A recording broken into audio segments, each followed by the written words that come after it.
Okay, hello everyone. I'm recording from a different place today, so I'm sorry if everything's a little off from usual. But today we're just gonna be what we'll be seeing. Last episode I ended off by just kind of zooming through the entire game and trying to do whatever, just answering all the emails and all that. I guess we'll just keep doing that and see if we get like a different ending. I don't think we should, because I don't know how to get this next ending, but we'll just shop around, see what we can find, and if I reach the end of the game and just nothing has changed and I get the Suzuha ending again, then I will pause for a second and I'll go and find what to do next, because there's a lot of stuff we haven't done, of course. So I guess we'll just do that. Very far back in the game right now. So yeah, last time we got it like I wouldn't consider it a bad ending, but I should probably pause for a second. Oh, wow, I just paused right in time. Mocha's texting us. So last time we got the bad ending, and then it just kind of ends. And then I tried going through the game again, and it just gave me the same bad ending again. But we're missing a few more tips, a bunch of CGs, and 5 endings. So, we need to find those 5 endings, and then we'll be done with this game.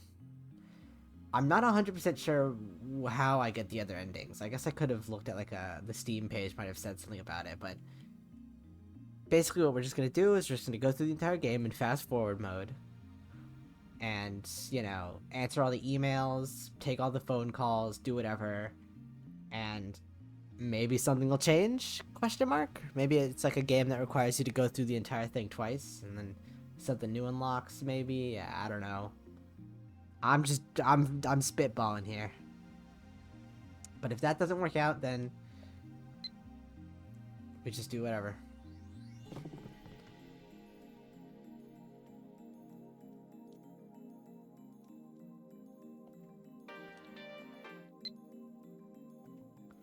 Oh, you're gonna be like really annoying.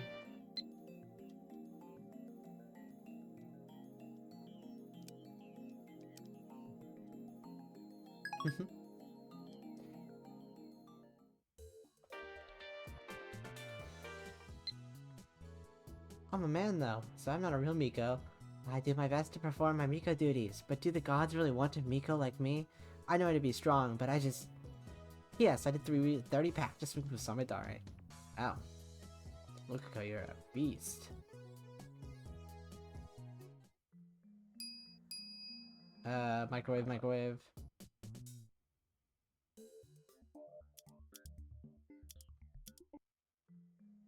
And then we do whatever. New chapter. I forgot to warn people for flashing lights, so hopefully remember flashing lights.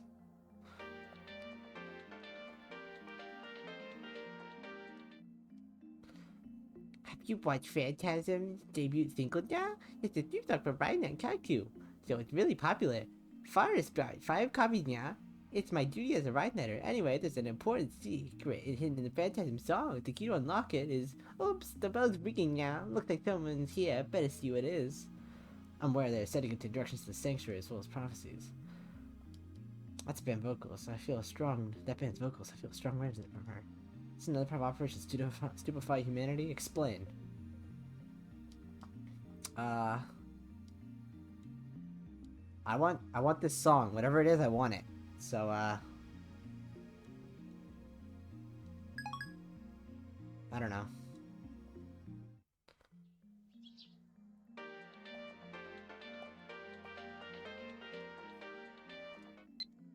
I'm so hungry, I had to skip breakfast again. Are there any places to find if you can read around here? Stop eating weeds, huh?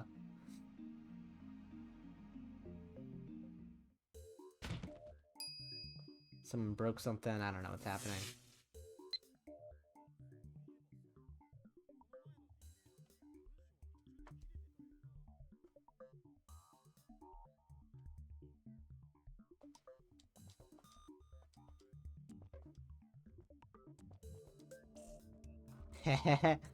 Awesome.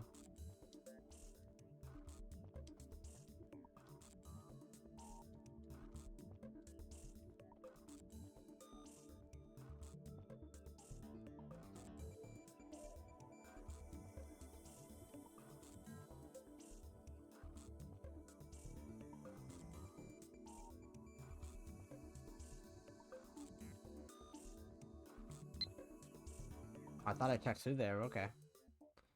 Something something. Something something. Sad things. Something something. Koyama-san, are you from the Garo Froggies? They're a huge fat loss here. We have a ton of them in the shrine. I had but I don't have them for some reason. You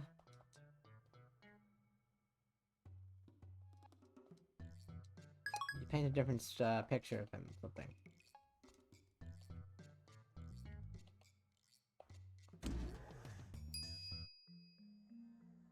Something something. They're all spinning in there. I'm in space. Something something. Demon Lord. Don't look back.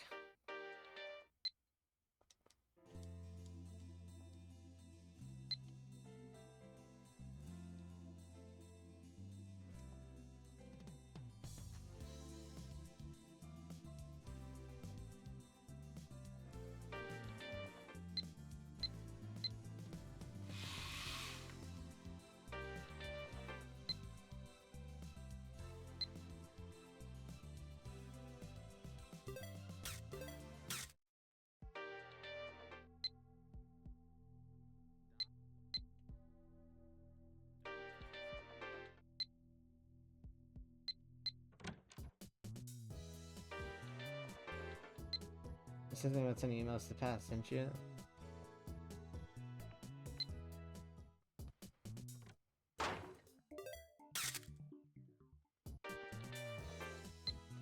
My dad usually acts normal, but when he gets strange when only family members around. Like why I was raised as a girl in the first. Why was I raised like a girl in the first place? Dad said I was supposed to have another sister before me, but when I asked Mom, she said it was making it up. I kind of fed up with him. How did you know? Your father's lying. Your father maybe has abrasive of darkness deep within his heart that hides from everyone. You only cross-dressed and then say so. Otherwise, just keep having his fun. If you want to change the status quo, then burn those Miko robes in the courtyard. That's it. There, without a doubt, that's the key to the tragedy that occurred 15 to 20 years ago.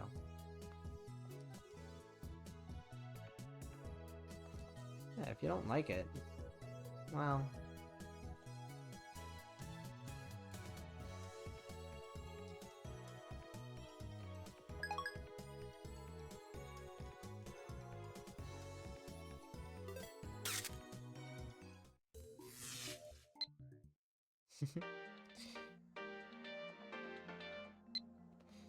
Shut up.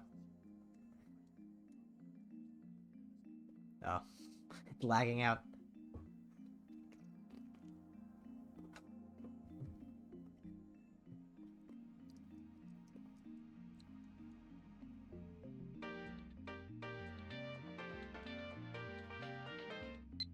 Shutting finger, stop doing this stuff. I'm trying to answer people's emails.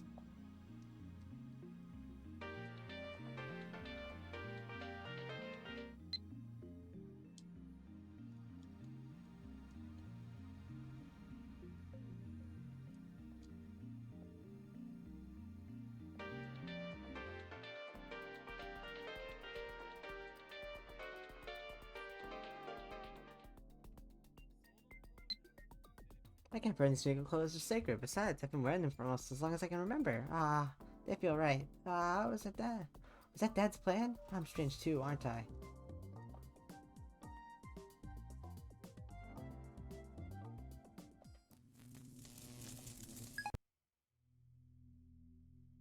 And then we changed Mocha's phone color or something.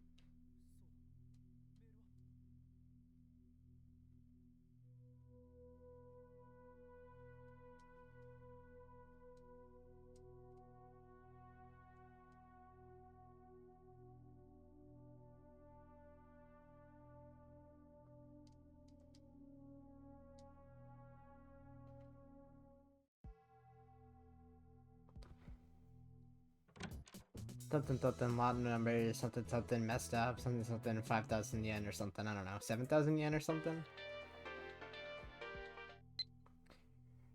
Right, that Kakabu's second opening game now. First played in episode 14 now. It's super cool now. Looks like it's made it made big news last year in Shibuya's indie scene, but I never thought she'd make a major debut. The land has provoked the land. Speaking of which, Mario loves the show. Is it popular with teenage girls?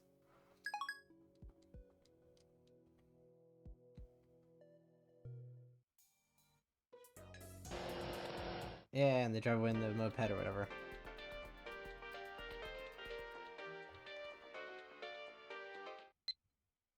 There we go. I sent you a rundown of episode 13 so you can see what it's like, Nyan. I'll lend you the DVD sometime, Nyan. But it might be quicker to borrow it from Mayushi, Nyan. Oh, yeah, we all... Did we read this one before? I think we read this one. Test my power... Kakuru's interference. Jay's invasion reached the Japanese traffic ministry's main computer. Accidents are happening everywhere while tragic news flashes continue. Kakeru is unable to fight back. One report catches his eye. Someone's father has died. The circumstances also seem familiar to him. Snapping out of it, Kakeru turns back to his keyboard. The battle between Kakeru and Jay begins anew. Thanks, Faris. Faris.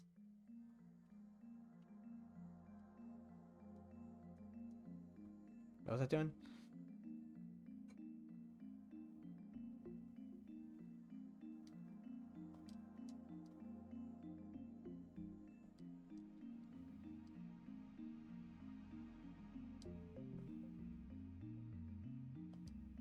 Oh, okay.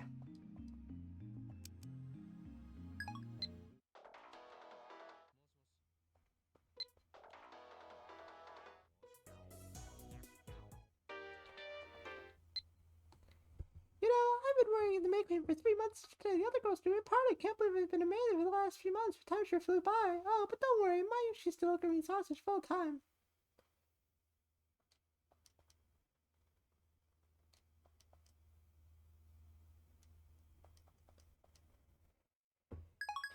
I think I didn't say it. I'm trying to choose options that I didn't say before or just seem nice.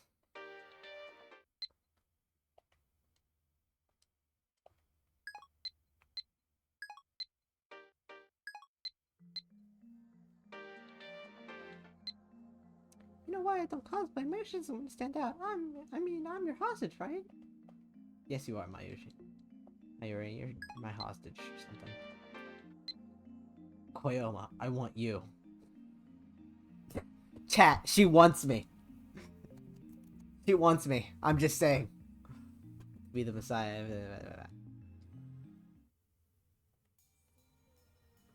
Did I get a new email from someone? Nope. Mayushi won a magazine sweepstakes once. Amazing, huh? You know the hero of gun bumps? That's right. Oh, now I gotta grab from the voice actor.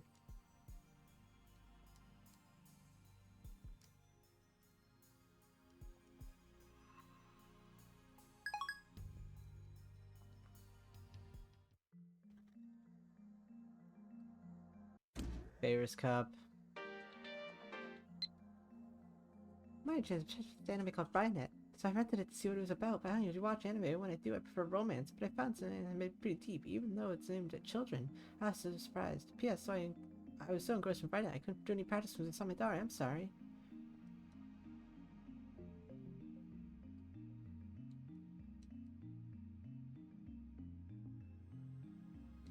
I don't want to be mean to I don't want to be mean to Lukako.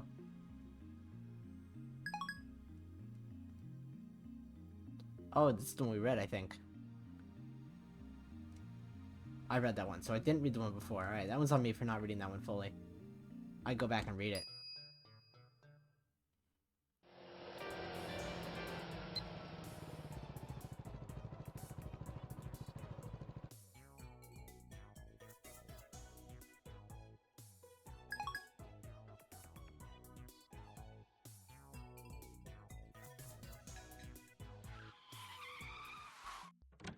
Someone's doing whatever. Oh, such a strange tower where I go. I look strong as cute girls. Some of them.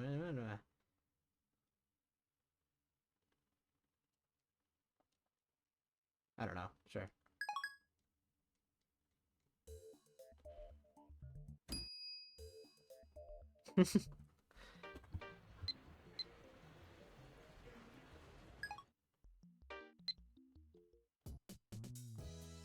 Nothing new from anyone interesting? Nope.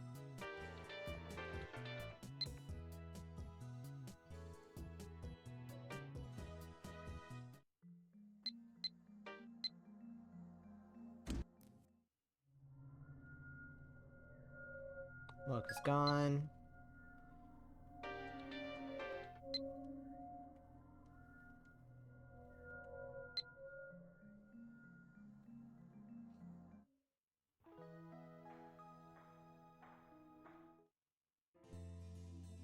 And then I grew up Lukako or whatever, right? Or no, Lukako's wearing the outfit. Alright, that makes sense. It's nice, I saw two guys fighting on TV. I think this kind of competition, really, yeah. Hey, mind if I come over and put you in a straight arm bar? It would be fun.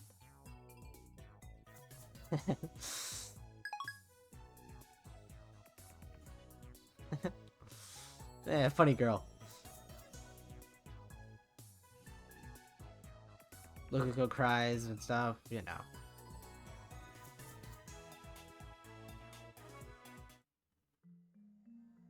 I get it, girl. Sometimes you just want to be a girl, I get that. Oh no!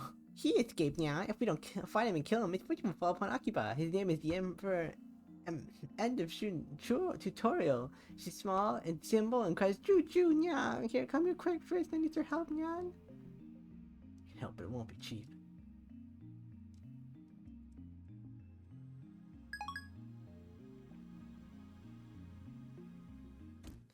Me and Ferris just having fun, man. Wow, remember we were talking about Joy Sound before? Well, I just got stopped in the street. He's out there, and I shake his hand.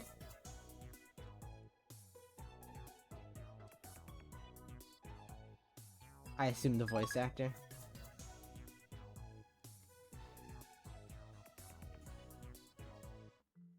Ferris talks about time and stuff. She's very cool.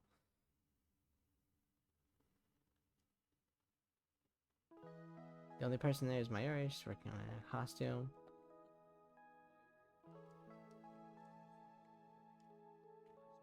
I haven't been at oil, are we eating? Sigh, kids these days. These might be new voice lines because it's not letting me skip. Besides, she's in charge for her costumes. Seems like she understood the rest of what I said. That was just a joke anyway. Hobbies should be just hobbies, you know. It makes me happy to see someone wearing a costume I made. Do you want to become a designer? Come to think of it, Mayuri's never talked about her future. No way, it's too hard!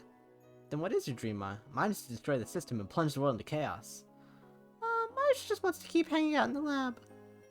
What? Do you want to be a lab man forever? I appreciate your enthusiasm, but this lab has no interest in profit. You'll always be hurting for food. You know, we have 6 lab members now. Isn't it amazing? Mayuri's never expected that we'd grow this big. That's a sudden change in topic. And for some reason, she's puffing her chest out in pride. It's all because Mayuri became your hostage. No, that has nothing to do with it. I tricked every last one of you into joining with my masterful manipulations. Mwahaha. You shouldn't say things like that. Besides, you didn't trick me. That's true. You came of your own volition. She joined the lab without ever asking. When she appeared in the doorway and offered to join, I thought she was a goddess sent from heaven. Ocarina, can Mayuri still be your hostage? Is that a joke or a serious question? I can't tell. Is that what you want? Well... Mayuri drops the costume in her hand. And then she smiles shyly. I just realized, I forgot to check if, like, I'm in a new location. Is it actually recording my microphone? Okay, it is. We're good. I'm sorry, I just had to check.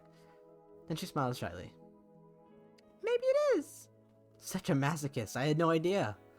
Huh? But I mean, as long as I'm your hostage, Mayuri won't be lonely, and neither will Ocarina. I see.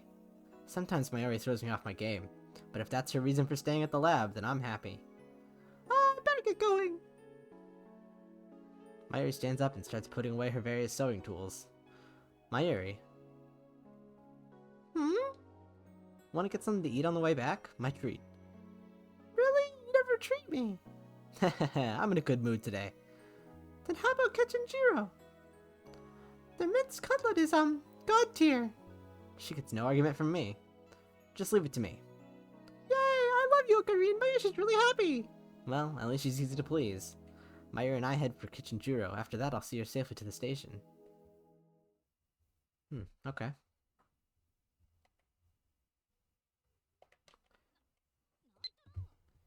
I told you, it's too late now. Too late? What are you talking about? You haven't told me anything. Ferris is gonna get killed by the Chunibyo or whatever. I don't care. Alright, so we had a Mayuri scene that we've never seen before, which is good. Kiryu Moeka. I send the email to Moeka. I don't know if it'll get a response. Why am I sending her a mail like this? The reason's obvious. I want to test her. If it was an inside crime, then Moeka's the prime suspect, considering her strange attachment to the IBM 5100. Well, I wait for a while, but no reply comes. Of course, even if Moeka were the culprit, she wouldn't just admit it. Calm down. Tell us what happened. You don't have to be precise. Just say whatever comes to mind. We can work it out later. Yeah. I wiped my sweat with a handkerchief, since fully explained the purpose of the IBM 5100 and how I came to obtain one. It won't let me skip this, so... Oh, no. Okay, we're good. That's from Russia, right? All I know is about Russia is that they have cute dolls. I've never been. Okay. Every time I can't... I should give them a call. Give Phil a call. What happened?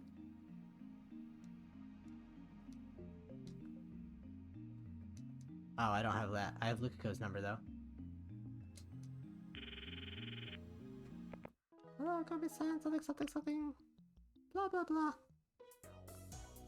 Ferris is doing that thing. Let me check out Moeka.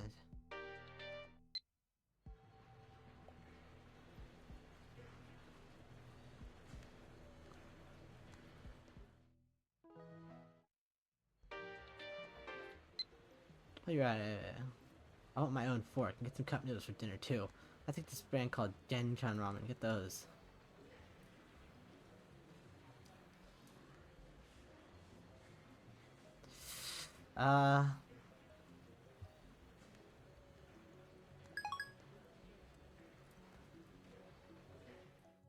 Sure. Ferris does that Ferris thing, you know, what a monster, all that. Nyan nyan and all that, you know how it is. Okay, we've gotten some unique scenes from Mayuri, I think. What was I calling?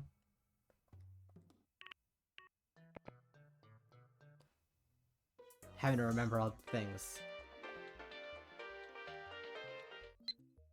Recommended, but you buy some cup noodles for dinner? You know, the Hakodate number 1? That.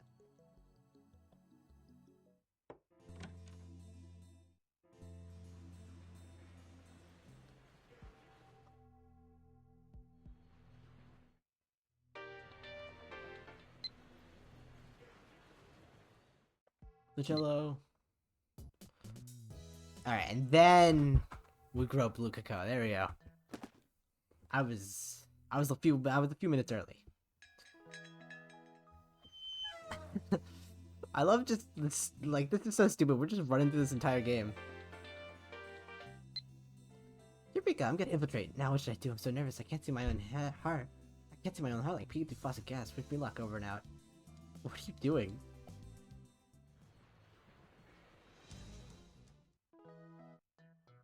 Something. Oh, it was,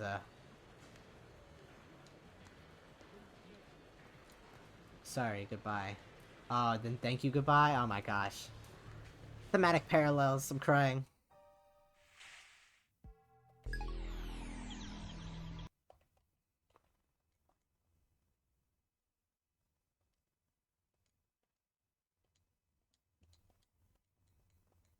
There was like a thing there, I think. There was like a receiving mail.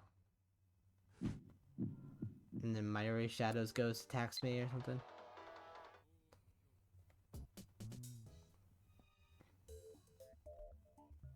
And then we hack into the IBN.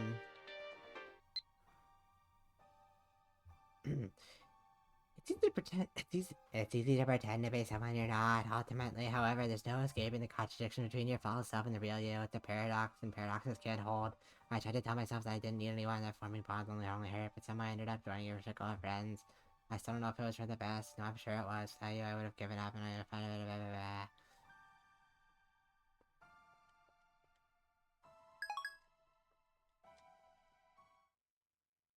Something's happening. Curse Sundara go home. I'll leave him with Mayuri. I thought she was hard at work on her costume, but when I look, I find her staring at the wall. Her hands have stopped moving. Mayuri, you're not going home? She usually doesn't stay this late. Her parents might be weird. I was thinking about what Ocarina and Christian were talking about earlier. I was trying to figure out what those things you said meant, but it was all so complicated I didn't get any of it. The only thing I get is that something amazing is going to happen. Indeed, the world's about to change, and we shall be the ones to lead humanity into the future. You're shining, Ocarina! Shining? What does that mean? You're shining, Christian too, like two bright stars in the sky. That must be my aura of madness you're sensing. Wahahaha. You know, it's been 10 days since Christian joined us. Can I tell you how I've been feeling? Since Christian became a lab mem, it feels like things have really started to happen, like we're a real lab now, you know? Heh, I must admit, her knowledge has been a great asset. Of course, the girl genius would never have joined us if not for the cunning of Hoyo and Koyoma. That's why you're shining so bright now, Ocarina. Christian's really a big help to you, I know. But I can't do anything to help. Mayuri looks depressed. I wish I were smart too, then maybe I could help. Mayuri. She's never expressed such sentiments before. Is she jealous of Kurisu's talents? Is there competition brewing in the lab? I sigh and walk into the window. I can't see many stars in the sky. Mayuri, aren't you gonna look at the stars? Mayuri comes up beside me. We lean out the window together. It's only 9 p.m., but Akiba is already still and silent, save for the occasional car trundling by. Back when the lab just started, before Dark joined, it was like this a lot, wasn't it? All quiet, just the two of us. Yeah, it was. Dara joined the lab in early May. Before that, he was unwilling to join no matter how I tried to convince him. Then he learned that the lab was just 3 minutes away from May Queen plus Nyan squared, and suddenly he was all future gadget lab, hell yeah! But for about a month and a half after the lab's founding, it was just me and Mayuri all alone. Can Mayuri stay here? Is it really okay? Mayuri looks at me with uncertainty in her eyes. I meet her gaze firmly, then bop her lightly on the head. Don't be ridiculous. All you need to do is stay. Just stay? Without you, the lab would be a much less friendly place. You see how Kurisu and I argue, we can be pretty stubborn and sometimes we don't know when to stop. But when it starts to get out of hand, Mayuri, you're always there with some ditzy irrelevant comment to break the tension.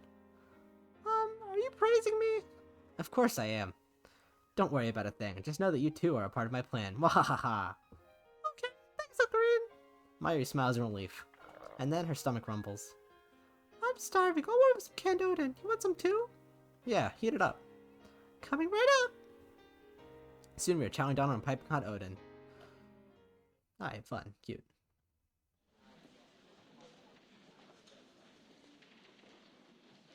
So I guess when it stops, it's new lines. Oh, that's just her again, isn't it?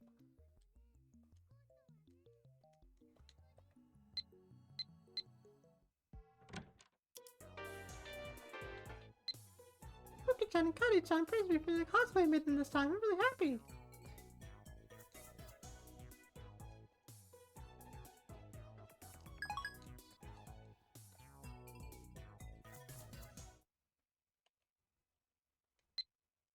You forgot? It all started when I asked Cosmo Kojiro, the flame user from King of Heroes, remember?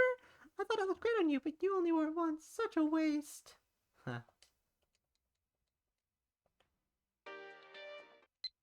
Is Bayushi okay? Tell her to have fun at Kamiyama for me. I don't think I can go this year. I have energy, yeah. I'm completely burnt out. I can hear a voice shouting, "Get up, Joe!" Yeah, someone save me. This world's collapsing.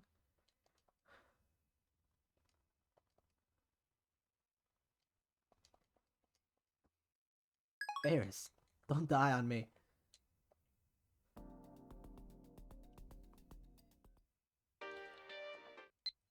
You know too much. Creepy. And I panic, and then I see him naked, and I see him naked again, and then I think about stuff. Have you gone to any Christmas fire shows somewhere? Maybe you have plans to go with Mayuri later. P.S.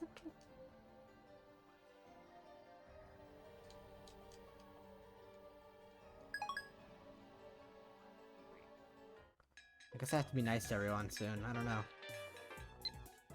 When I listen to your fantastic song, at times like these, I take you deep into darkness. Yeah, join me, Koyama. Give a deal the blood against the guilty. Okay, sure, we'll listen to this for a second while I take a sip of my drink.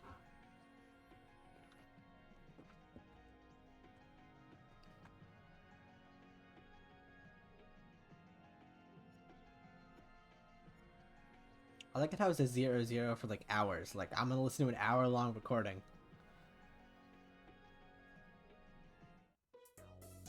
Well, thanks, Ferris, for new things to add to my phone. And everything breaks and everything.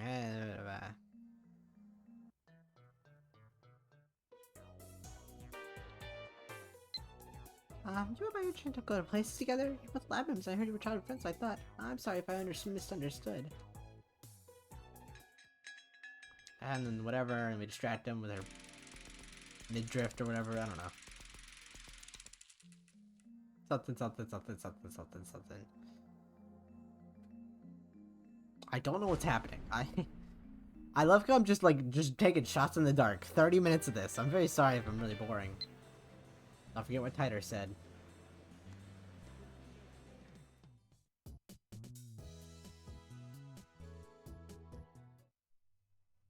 And they do that. Here we go. Here's the beginning of the end.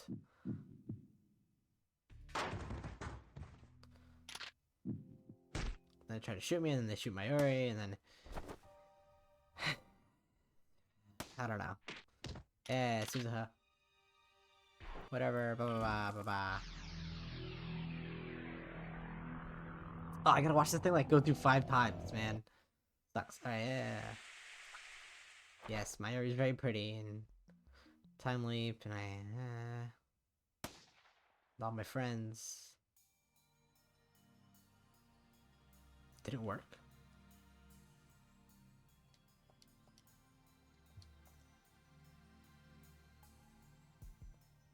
What am I supposed to be looking for here?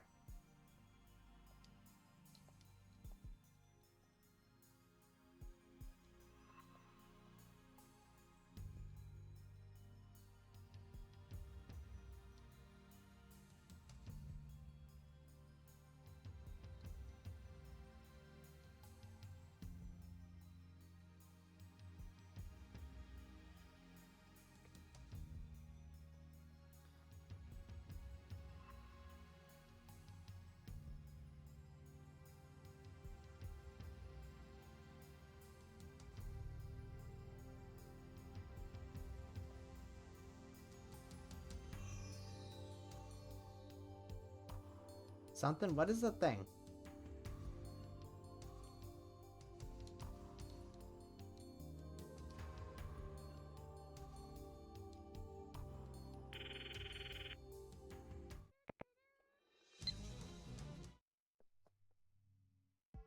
Oh yeah, I had to call Mayuri. Lucky guess. And then we run away, and then whatever, and then she gets hit by a car. And then I hit Moeka on the ground, and it's all sad.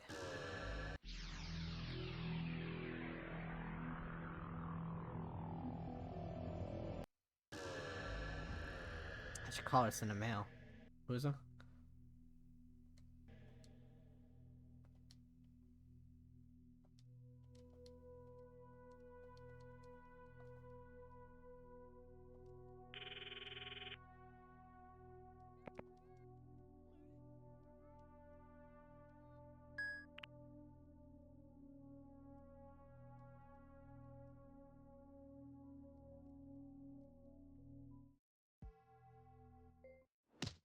Whatever, and then she gets pushed and she dies, and you know how it is.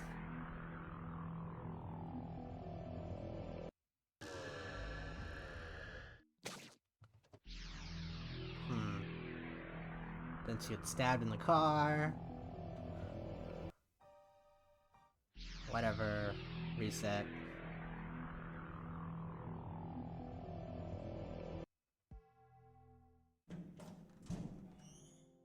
Something,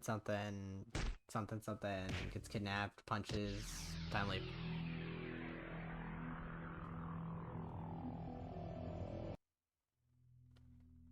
Da-da-da. Talking, Kurisu's cool. Anyway, I'm not doing this for you, okay? I'm doing it for Mayuri.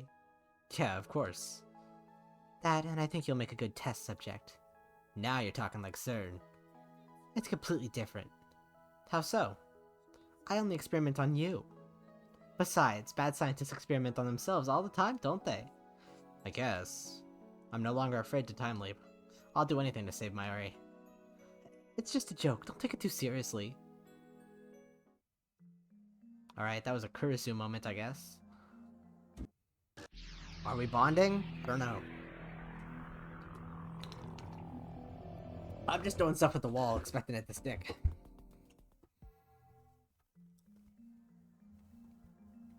I mean, maybe I should just pause, like, the recording until it happens. I don't know, it's probably boring. This is a boring episode. I wonder if her phone's on.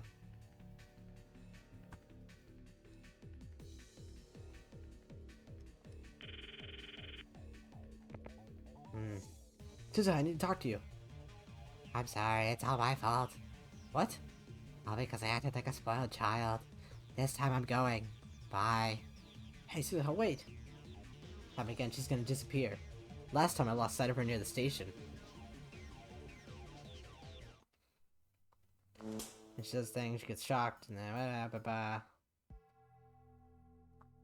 Am I too nice to Suzuha this run? I don't know. I don't know how this works. I'm just... Let's hope we don't get the same ending again. I don't know. I mean, obviously the main story doesn't really change too much, but I think there are like certain scenes. I don't know. Jumping back to Wednesday.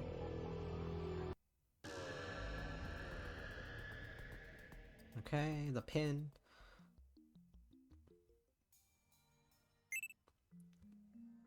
Father and daughter talking, and the pin, and the I wonder how the other labs are progressing. Especially concerned about Daru. Daru! Hoi hoi. It's me, report. You know, it's distracting as hell when you talk like that. Enough about you, report the status of the repairs. I'm turning into a prune here. Hey, at least give me some reaction. Anyway, I think I figured out what it needs. Really? Pretty much. Should I bring in reinforcements? Yeah, I guess. Bring them on issue with you if you can. Alone in the heat of the vacant Rodicon rooftop, the two of us can forget our shame and take off our clothes, haha. I hope we find you dried up bones. Gonna have to disappoint you there. How about you? Did you find out anything about the pin? No, it's an uphill battle. Not even a clue? No. Damn, that sucks. I'm gonna head up a few more places. I'll head over there in the evening. Gives me 2 more hours to search for the pin. If that fails, tomorrow morning will be our last chance. These 2 extra days have gone by faster than expected. Alright, speed up. Can I touch the thing? I love being with you guys. Something.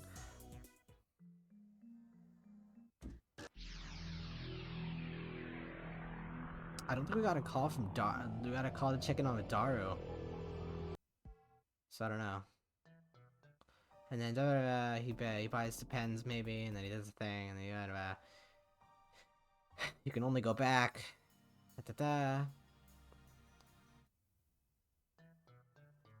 Something. Myra's pretty funny, and she figures out their father and daughter. Then they hug, and it's sad. Thanks, goodbye.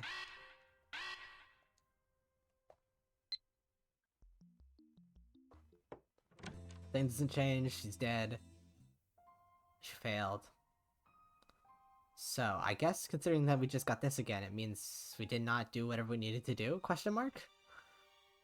Let's just see. No, I just need to send it.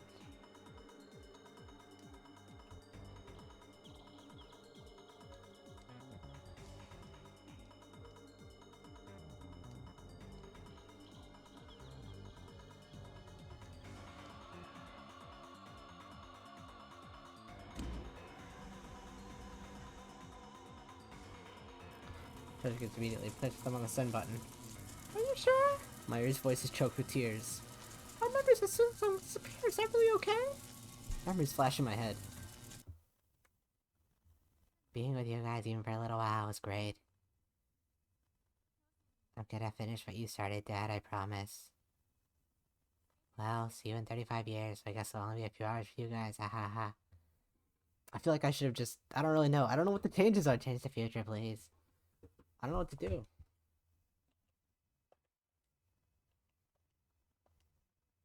To the same Mary. Trust me in your hope for the future. If I'm not on that wish, and mind what time we spent together, we can never have happened. And I send it. Oh, okay. So there's a change. Okay, wait. We're in new territory now. Chapter 7, Mated Complex.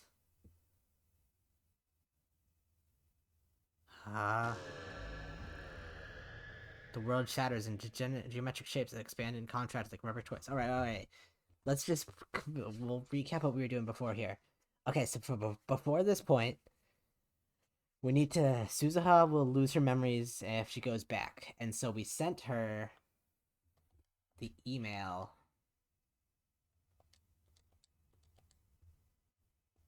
On it's the 13th, so 4 days ago we sent her a thing where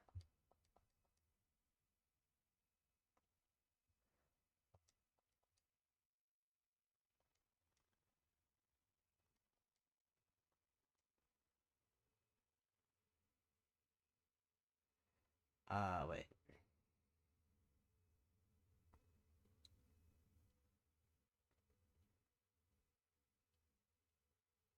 Maybe not? I'm not actually 100% sure. We sent her the thing, but we don't actually have an output. Don't listen to Chris. I'm gonna infiltrate, which I do. Oh, that's her saying that and then I do something. Okay, that's her saying that she wants to go visit her dad, and I say no. What could it about? Light gathers between my eyes. Stars explode behind my eyelids. Gradually, color returns to the world. Ah! I wait for the vertigo to pass. Cold sweat oozes from my temples. Pressing my fists against them, I slowly force the air out of my lungs. Has the world line changed? I head to the lounge in order to check the divergence meter. It's gone.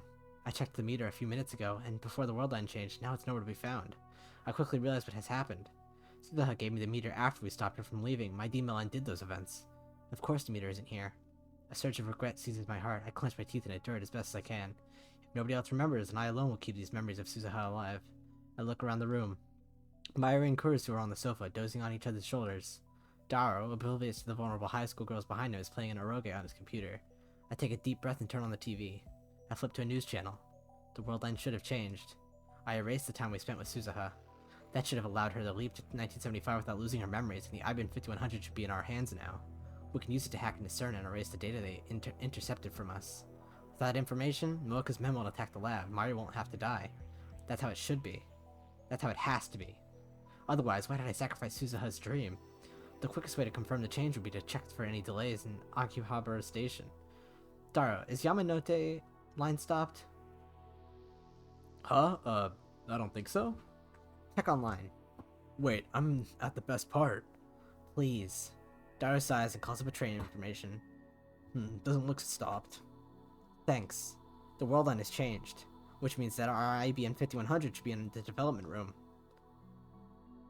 I head back there to search for it, but contrary to my expectations, I can't find it anywhere. What's going on? I look at my watch. It's 7:43 p.m. Moeka's men attack at what time again? My heart is pounding like a drum.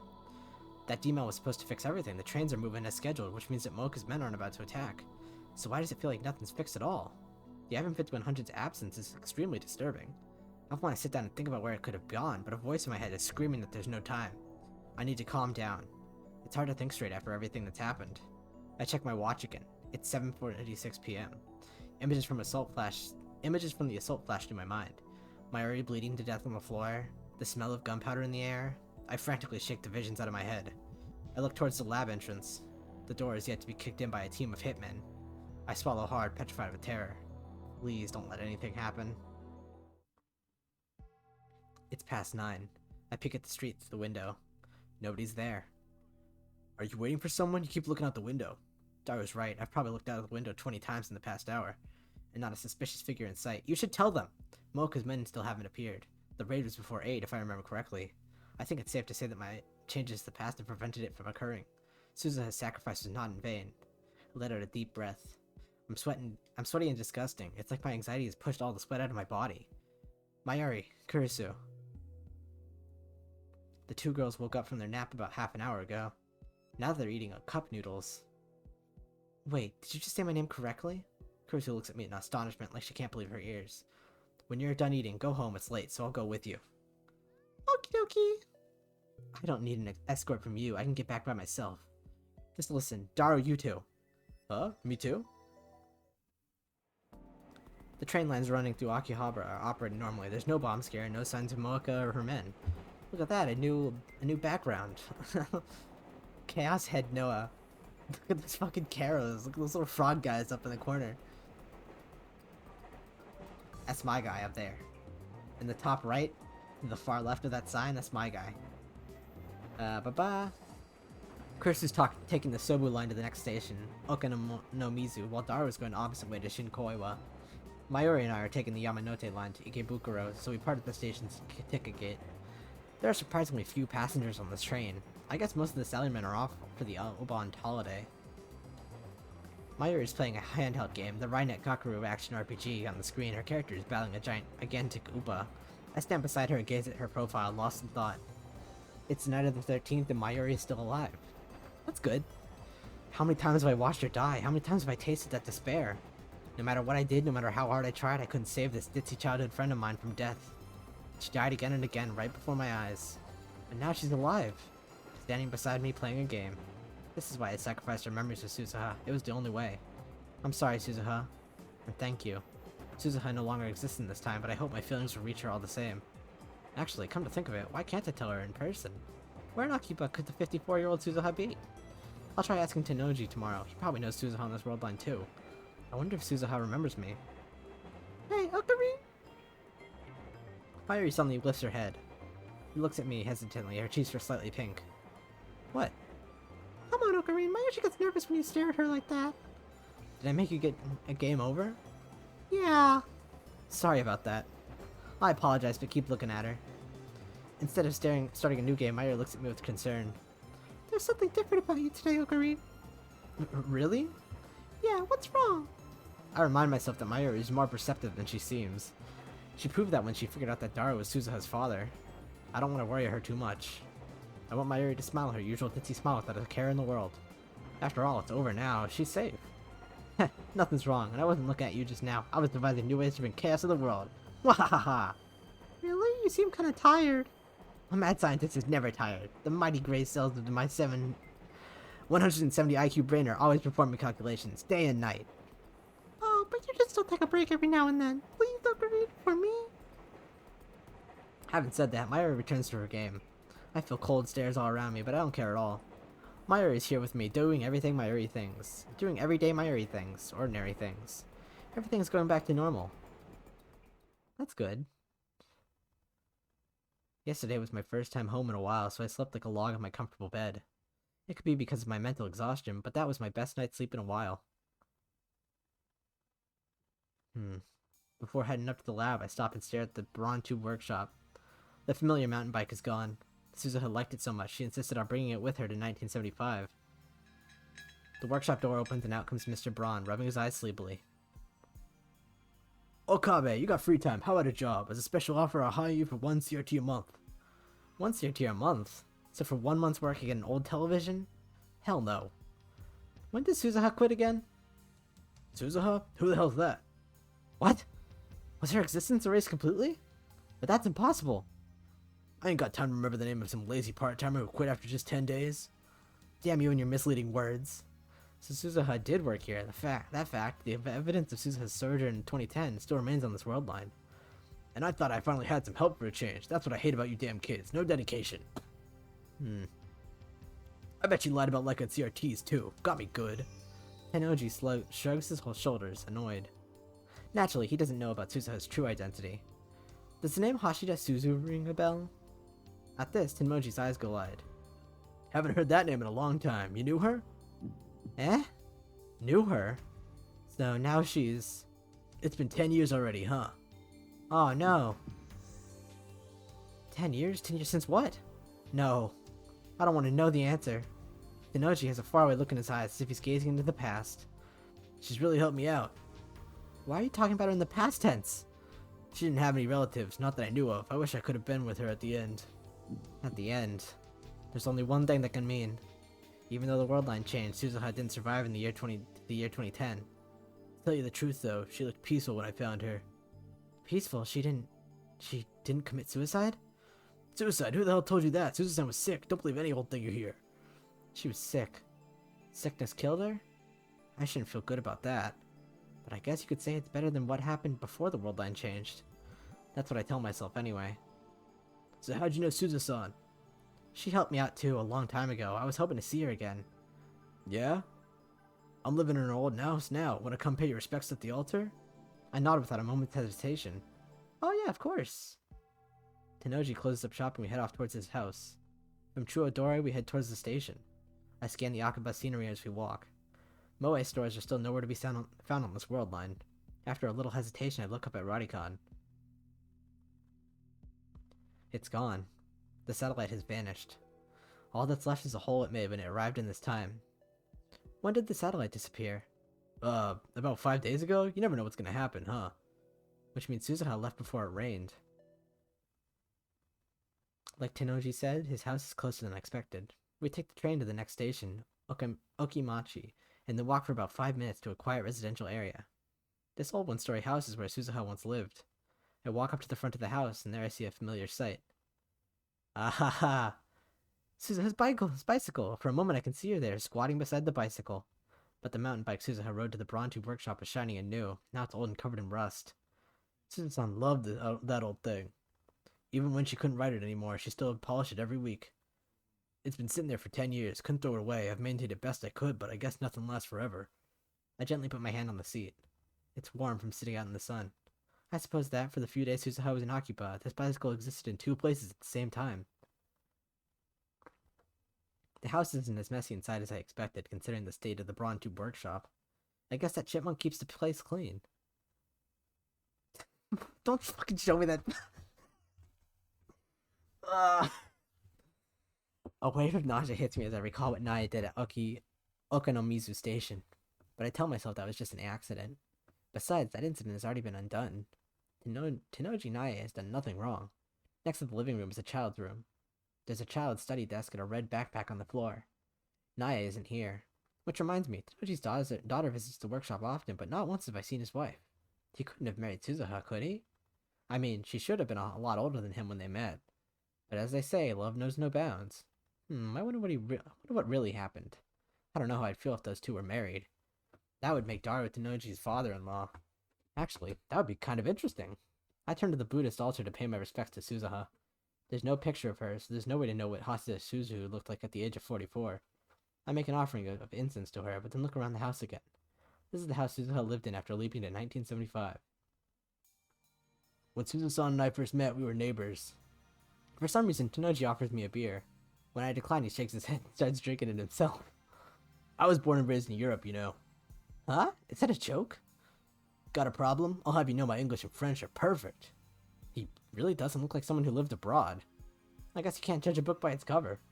My parents died about 15 years ago. That's when I came back to Japan. Or I guess I should say I came to Japan for the first time. Susan-san was living alone next door. She looked after me when I had nowhere else to return. Alright, now's my chance if I'm gonna ask. It's now or never. And you got married? Huh? Married? To Susan-san. You high? Whew. I knew she'd never marry a guy like him. She was a pretty stoked lady, didn't have much of a social life. But she treated me well. My house burned down about 1 year after I moved here. It was my smoking that caused that fire, so I deserved it, but still. After I'd lost everything, she let me come live here with her. That's not all. The Oyama building where the workshop's at, that was really Susan-san's property. Eh? She sold it to me for cheap. It's thanks to her the Brontu workshop exists. You could say she saved my life. Once I asked her why she treated me so well. It wasn't like we were related or anything, but she just smiled and said, "We all depend on someone's kindness at some point in our lives. When that time comes, you pass the gift along." She was kind of mysterious. She seemed to know exactly how things were going to happen, like a prophet. Suzuha. That was probably her way of repaying Tennoji for looking after her, even if it was just for 10 days. And so, it came full circle. It's a small world, huh? Never thought I'd meet someone else who knew her. Oh, right, wait here a sec. Tennoji goes into the child's room next door, then returns and places an object on the table. Ah! Is it the reader? It's the reader thing! It's Suzuha's divergence meter! Before the world line changed, it was in the lab.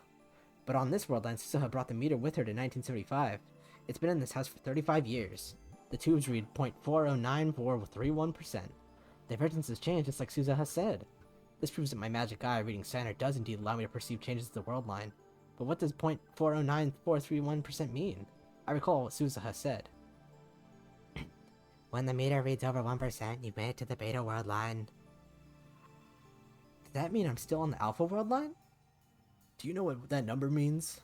Because I sure don't. All I know is it hasn't changed a bit in these 10 years. But you know, when Susan was on her deathbed, she used to stare at that meter for hours. Huh? She used to stare at that meter, talking to herself.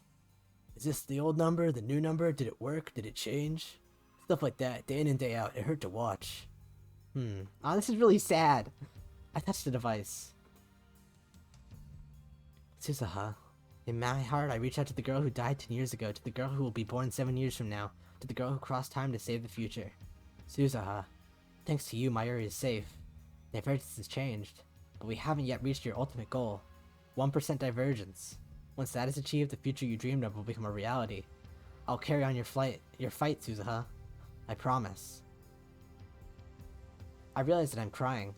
Tenoji stares at me for a moment, then puts his giant hand on my shoulder. Oh, this is kind of really sweet, but also kind of sad. I hope she doesn't die. Ocarine! Mayuri comes out of the ticket gate and walks up to me with an unhurried stride. So, let's just think about stuff that happened. Actually, no, we'll save it until after we're done recording. I didn't think you'd come all the way to the station to pick me up. Why is she surprised? Wait, one second, let me drink my Dr. P. I actually do have a Dr. P today. I'm flicking it with my finger. Can you guys hear that? In honor of me recording, I'm drinking a Dr. P. Okay. Why is she surprised? I won't want my hostage to get away. Yeah, me neither, so Mayushi's really happy. I don't quite understand, but whatever. Mayuri flashes a carefree smile, then walks ahead of me, almost skipping. So, what's in the bag?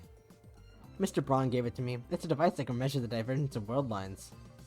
Wow, that sounds amazing. What's a world line? I smile wryly. Mayuri, you really are a dummy. What am I doing? After I left Tenoji's house, I called Mayuri to ask when she would arrive in Akiba. Then I went to the station to pick her up. Anxiety still smolders in my heart. We managed to survive yesterday, but that doesn't guarantee our safety forever. It's entirely possible for Moeka to attack now on the afternoon of the 14th. Maybe I'm being overprotective, but I still can't shake the image of Mayuri's death from my mind. I don't ever want to have to go through that again.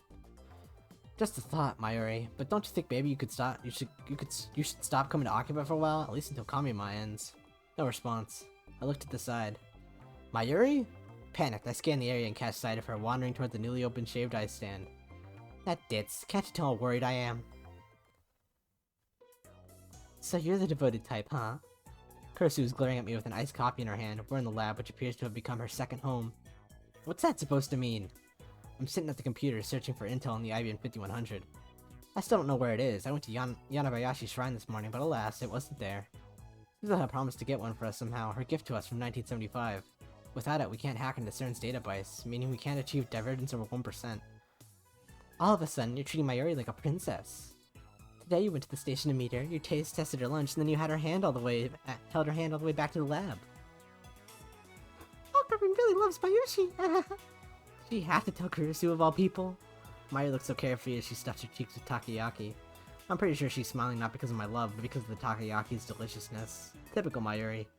But seriously, did you have to tell Kurisu? So, what's the deal? I don't follow. Are you a couple or what? I've been meaning to ask. Do we look like a couple? Couple losers! Huh? Just what sort of delusions does this girl have? You know, Ocarine and Mayushi have been friends since we were just little.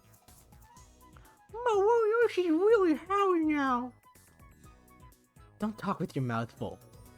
So, you're not a couple. Oh well, of course, no one would be willing to date Okabe after all. You disappoint me, Christina. Huh? What are you talking about? You have finally revealed your true nature. I saw how your eyes lit up at the first hint of romance. You're nothing but a filthy mainstream girl. I bet you like to eat chocolate with your girlfriends and giggle about the latest celebrity love affair. Absurd, this lab has no need for the puppies and flowers in your head. It feels strange to be spewing the Chunibyo nonsense again, after what I've been through. Ugh, is my innocence lost forever? What the hell are you on about, you self-proclaimed mad scientist Chunibyo nutcase? It's been a long time since I argued with Kurisu like this too. The thought brings a sudden pang of loneliness. After failing to save Mayuri, I sought help from this genius girl. Even though her words were at times harsh, she supported and encouraged me to the end. But now all of that has vanished along with the time we spent with Suzuha. Thank you for your help, Kurisu. I silently give her my sincere gratitude. Please tell your friends about these things. If I was in my situation, I'd be telling them every time. I'd be like, hey guys, we can't forget Suzuha.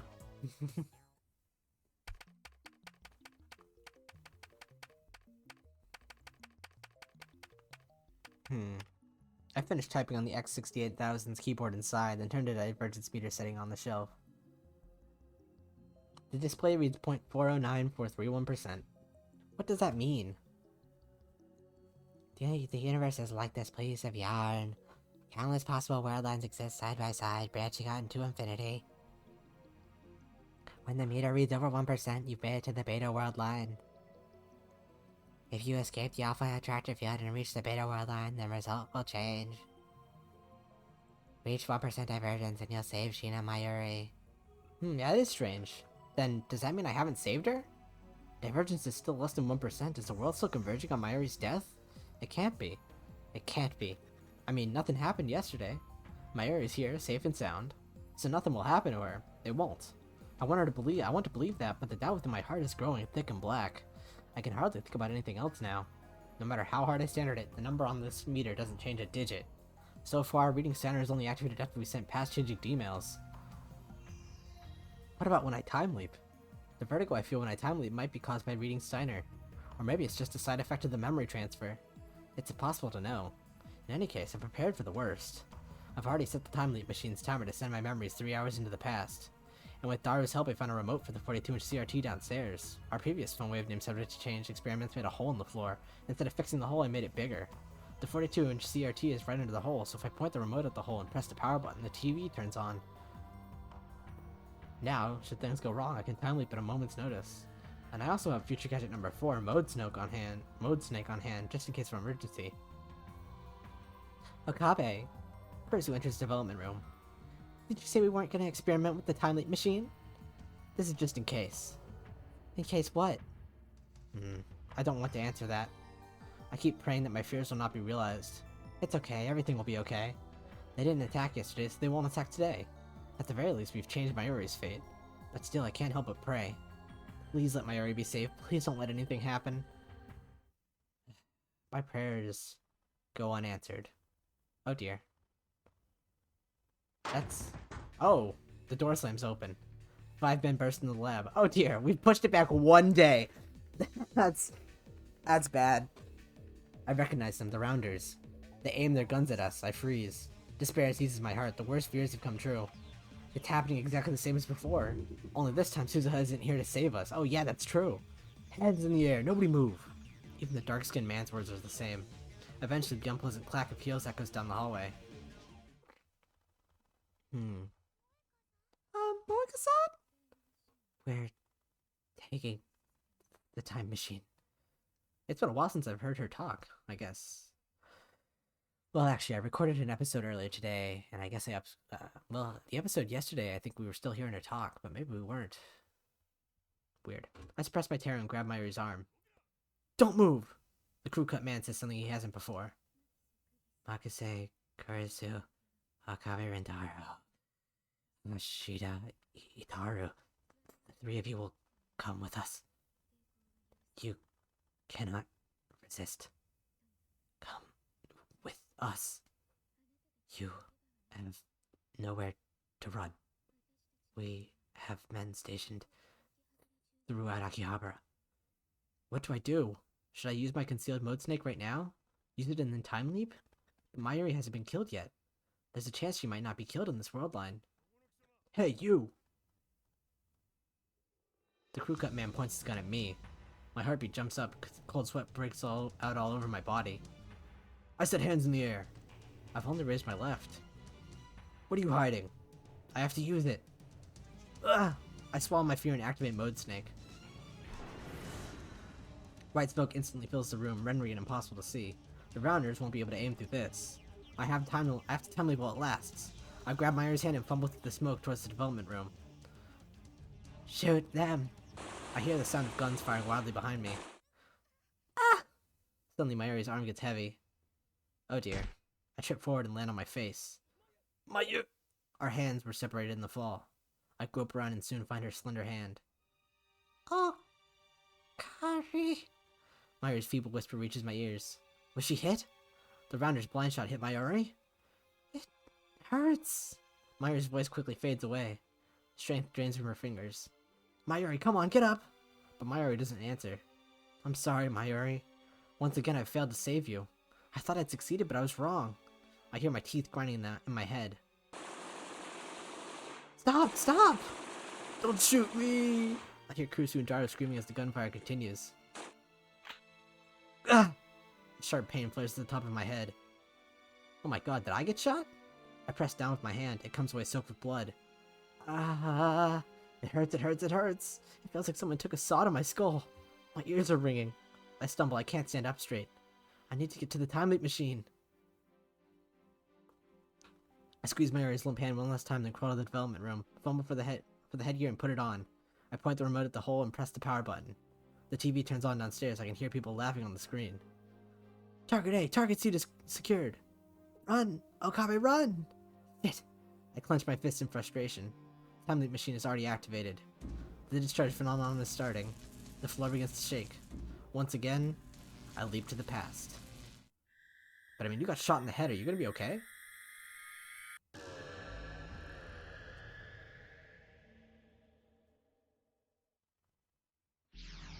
And back we go. 3 hours back.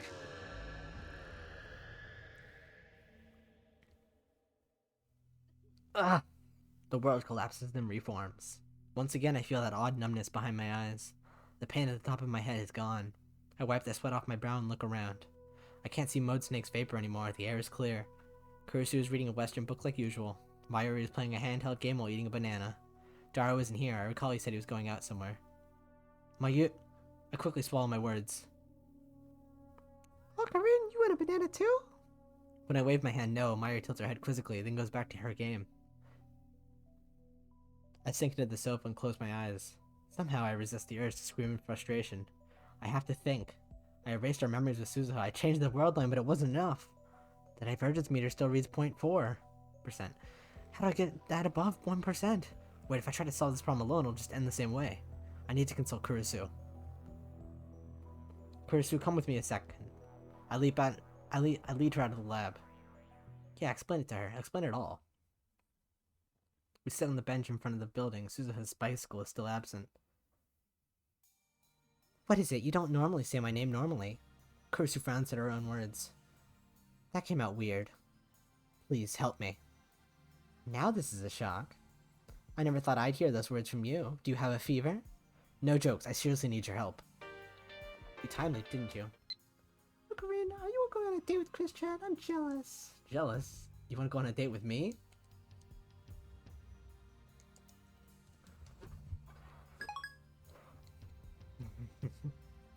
You time leap, didn't you?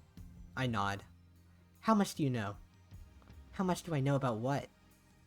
About how about Suzuha being John Tidor? Eh? Kurusu gives me a blank stare. It never even occurred to me. When we prevented Suzuha from leaving on August 9th, she ended up staying until August 13th.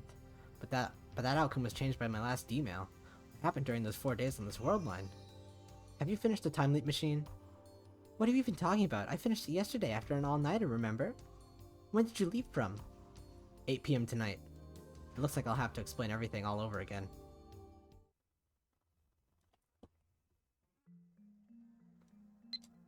I want to go on a date. Would you rather go to Sanbo or Kitchenjiro? Probably Sanbo. Or Kitchenjiro. I told her about Mayuri's many deaths, about what happened with Suzuha and Moeka. I also gave a summary of what Suzuha told me about the structure of the universe. Kurusu does not appear to doubt my story. So basically, you win if you get the IBM 5100 back. Kurusu sums up what I told her. This is just a guess, but maybe you should look at what Amane-san said from the opposite angle. I think this critical change takes place when you get the IBM 5100 and erase the data instant's database. That instant is most likely when you'll achieve divergence over 1%. The problem is where the IBM 5100 is now. You've already found it once, that is, if your memories are real. If you can get back to the world line where you first obtained it, then isn't it bound to return to you? I see, you're right. The IBM 5100 was at the lab and then it suddenly disappeared. You threw a fit about that earlier. I remember thinking, oh god, Okabe's finally lost his ability to distinguish fantasy from reality. You're such a wannabe on American. What do you mean, oh god? Oh, I get it. Christian is a Christian. That's funny, that's funny. You're good, you're good. Kirsty looked at me with disdain as soon as those words leave my lips. That's terrible. I regretted it. I regret it too. This is no time for puns. It is time for puns. So, Christina, let me see if I understand what you're saying. The changes we made to the world line, namely all of the emails we've sent, must be reversed. That will return us to the world line where I found the IBM 5100 at Yanabayashi Shrine. From what I've experienced so far, I'm confident that the IBM 5100's disappearance from the lab wasn't due to theft. After all, I was sleeping at the lab, and wherever I wasn't around, wherever lab mem was, the lab was occupied every hour of the day. It would have been impossible for someone to steal that heavy computer without anyone noticing. It makes more sense to assume that a D-mail caused us to diverge from the world line where I found the IBM 5100 at Yanabayashi Shrine. It's still a hypothesis. I only came to that conclusion based on your explanation. If you're mistaking your facts, deceiving me or shooting off delusions, then this hypothesis will fail. This assistant of mine has no confidence in me at all. You can't just blindly follow this hypothesis either. You may have a safety net, but if you get careless and leave yourself without a way out, then you'll never get another chance to save Mayuri. I know that. I'd ask for Suzuha's opinion too if she were here, but on this world line she traveled in 1975 on the night of August 9th. There's no way I can speak to her now. Why did the IBM 5100 disappear? Which of the D-mails caused its disappearance? Figure that out and you're well on your way to finding the solution. What I don't understand is how we delayed the timing of Mayuri's death exactly 24 hours. True, that is interesting. Maybe it's related to the change in divergence. It could be the butterfly effect. If that's the case, any trivial change could produce a significantly deviant result. Anyway, it's more important to act with discretion. Don't do anything careless. Your death, Okabe, is the worst thing that could possibly happen. You're probably the only person who can remember previous world lines. If you die, then consider Mayuri dead for good. Don't die, okay? You're not worried about me, aren't you? You're not worried about me, are you? What? Don't be ridiculous. Why should I care? I'm not worried about you, okay? Don't get the wrong idea. I just don't want to lose a valuable test subject, that's all. Yeah. That brain of yours is acclimated memories spanning world lines and time leaps. It's a precious sample that can rewrite the history of neuroscience. I want to map your brain and find out just what's going on in there. In other words, your time leaping helps me too. After all, the time leap machine is the fruit of my research, so to speak, and I... Calm down. Kursu turns away with a sour expression. This assistant of mine can be quite difficult sometimes. Anyway, I consider her hypothesis. In order to return to the world line where I found the IBM 5100 at Yanabayashi Shrine, we need to cancel all the D-mails we sent so far. The theory is sound and I've got nothing else to go on. I checked the clock, it's 6:42 PM. Only 1 hour until Moeka's raid. I decided to time leap once more, to the afternoon of the 13th, just before the time leap machine was completed. Christina, I'm gonna give this plan of yours a shot. Oh, great. I take Kursu's hand and grasp it firmly. You've been a great help. Sorry for the trouble. Don't apologize, dummy. It's confusing. And besides, I don't even remember helping you before. How are you going to take responsibility for this? Why is she getting mad at me? I just don't understand her. I wish I could remember too. Then I'd always have something to rub your nose in. You really have an awful personality. You're one to talk. With that, I leap 28 hours into the past. Take another sip of my Dr. P.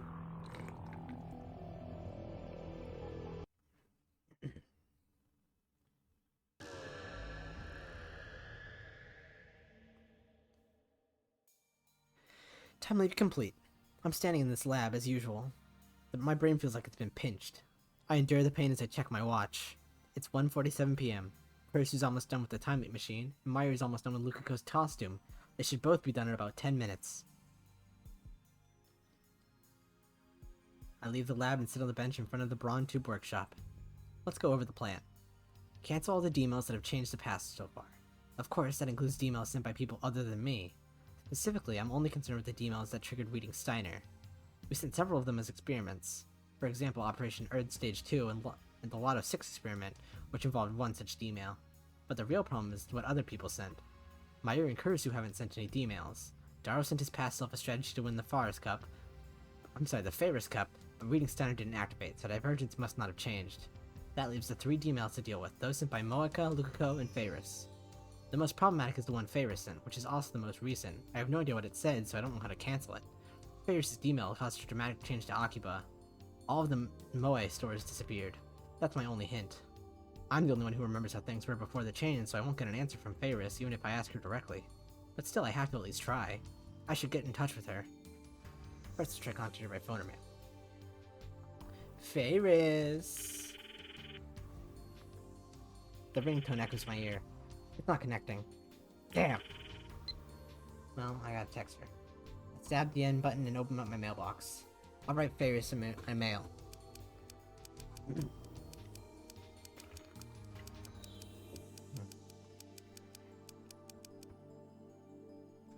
It's Okabe! Ferris, please respond. It's Okabe, it's urgent. Contact me, there's no time. Just give it to her straight. Sending mail. I send it. I forget to sit and stare at the screen, waiting. I've already tried sending 3 mails and calling 4 or 5 times, but 30 minutes passed without a single response. Unable to hide my frustration, I storm off toward Ferris' apartment. I don't like this music. I arrive at the tall apartment building, soaked in sweat. I've been running on an awful lot lately. It's made me realize how out of shape I am. I wish I worked out more. This complex is an automatic lock, so I have to call up from the lobby intercom. I enter the number 4 Ferris' apartment, and a man's calm voice soon replies. May I ask who's calling? Judging by the voice, it's not Ferris' dad, but her butler. My name's Okabe. I'd like to speak with Rumiho-san. I regret to inform you that the young mistress is currently out. Where is she now? I'm afraid I cannot answer that. You may be someone with whom she does not wish to interact. I've been here before, remember? Of course, sir. However, I still cannot disclose the location of the young mistress. Please contact her directly. He's obviously trying to end the conversation, so I panicked to get a last word in. Please wait, I've been trying to get in touch with her, Ferris, but she's not returning my calls or emails. Then please try again some other time. Ugh. Frustrated by this new turn of events, my anger threatens to boil over.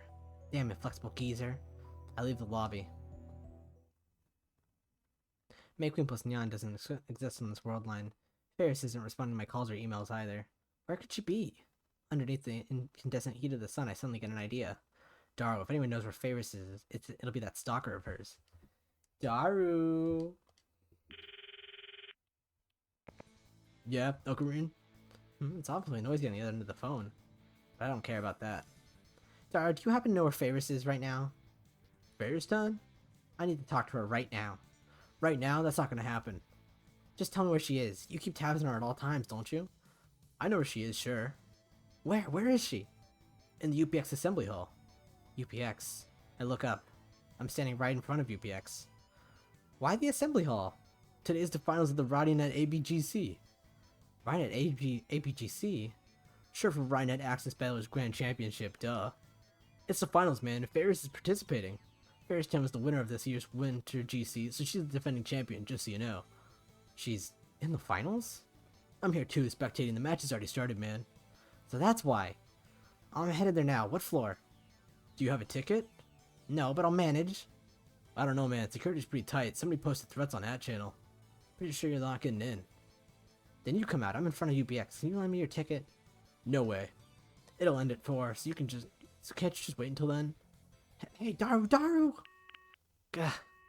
That inflexible bastard. Looks like I don't have a choice. All I can do is wait like Daru suggested.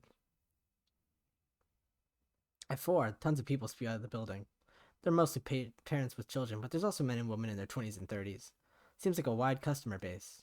Some people are dressed in cosplay and others are carrying RodiNet goods in paper bags. They're the ones you'd expect to be here. Maybe I should try calling Ferris again. Match should be over. Ferris! Why won't you pick up? My frustration peaks. I tell myself to calm down, but it doesn't work. One obstacle after another. I'm on the verge of losing it. I pace back and forth as I watch the exiting crowd. I try calling Daru again, but now even he's not answering. Looks like I don't have a choice. Excuse me. I approach several men gathered near the UPX entrance. They've got tattered leather jackets and excessive silver accessories. Not the sort of people I usually hang out with. Do you know where RodiNet champion Ferris 10 is? What? They suddenly give me a dangerous look. RodiNet champion Ferris-san? You guys hear that? The man tosses a grin to the other members of his posse. Snobby, unpleasant laughter resounds. I struggle to suppress my anger. If you know, then please tell me. Now the man directs his grin towards me. What? You're in front of the former champ? Former champ? While I'm puzzling this out, the man suddenly steps right up in my face. Ow. Ah! Something smashes into my forehead. Stars explode behind my eyes. I fall onto my back. It's hot above my brow as if a branding iron were pressed into it. But that quickly fades out to a dull throbbing. I finally realize that the nutcase headbutted me. What the hell? Why would he do that? Did I do something to this guy? Or is she a Feyre's hater? An anti. I staggered to my feet. The man stops to pick up his hat, which fell off when he headbutted me. That's when I see it. Right on top of his head, there's a small space devoid of hair. There's no way I could miss it. A bald spot. Looks like a roach. Sorry, but you asked for it. It made my dirty heart ache to hear you call that pussy a champion. Get it? Don't you ever call that disgusting cacular champion in my face again. Not unless you want your body and soul frozen by yours truly, the king of the streets, the one and only black absolute 4 Celsius. What the hell is this guy talking about? He's obviously living in his own stupid world. The name's 4 Celsius. That's Shido, you get me? I'm the strongest and coolest Rhinotter to ever rule the streets of Akiba. Nobody comes close. Nobody. Did you know dry ice is so cold it burns? That's not a burn, it's frostbite. What? When I point out the scientific truth, the man with the bald spot and his lackeys get pissed. This doesn't look good. I don't have time to get into a fight. I decided to stage a tactical retreat. Afterwards, I go to the assembly hall and ask the staff about Feyre. No luck. When I try calling Daro again, he says maybe she went home already in a bummed out voice. I return to Feyre's apartment building and ring the intercom again. The butler responds once more. May I ask who's calling? It's Okabe. His fairy Rumiho-san returned. Just a moment. It sounds like she's home. The intercom goes silent for a while, and then the door automatic lock opens, allowing me inside the elevator hall.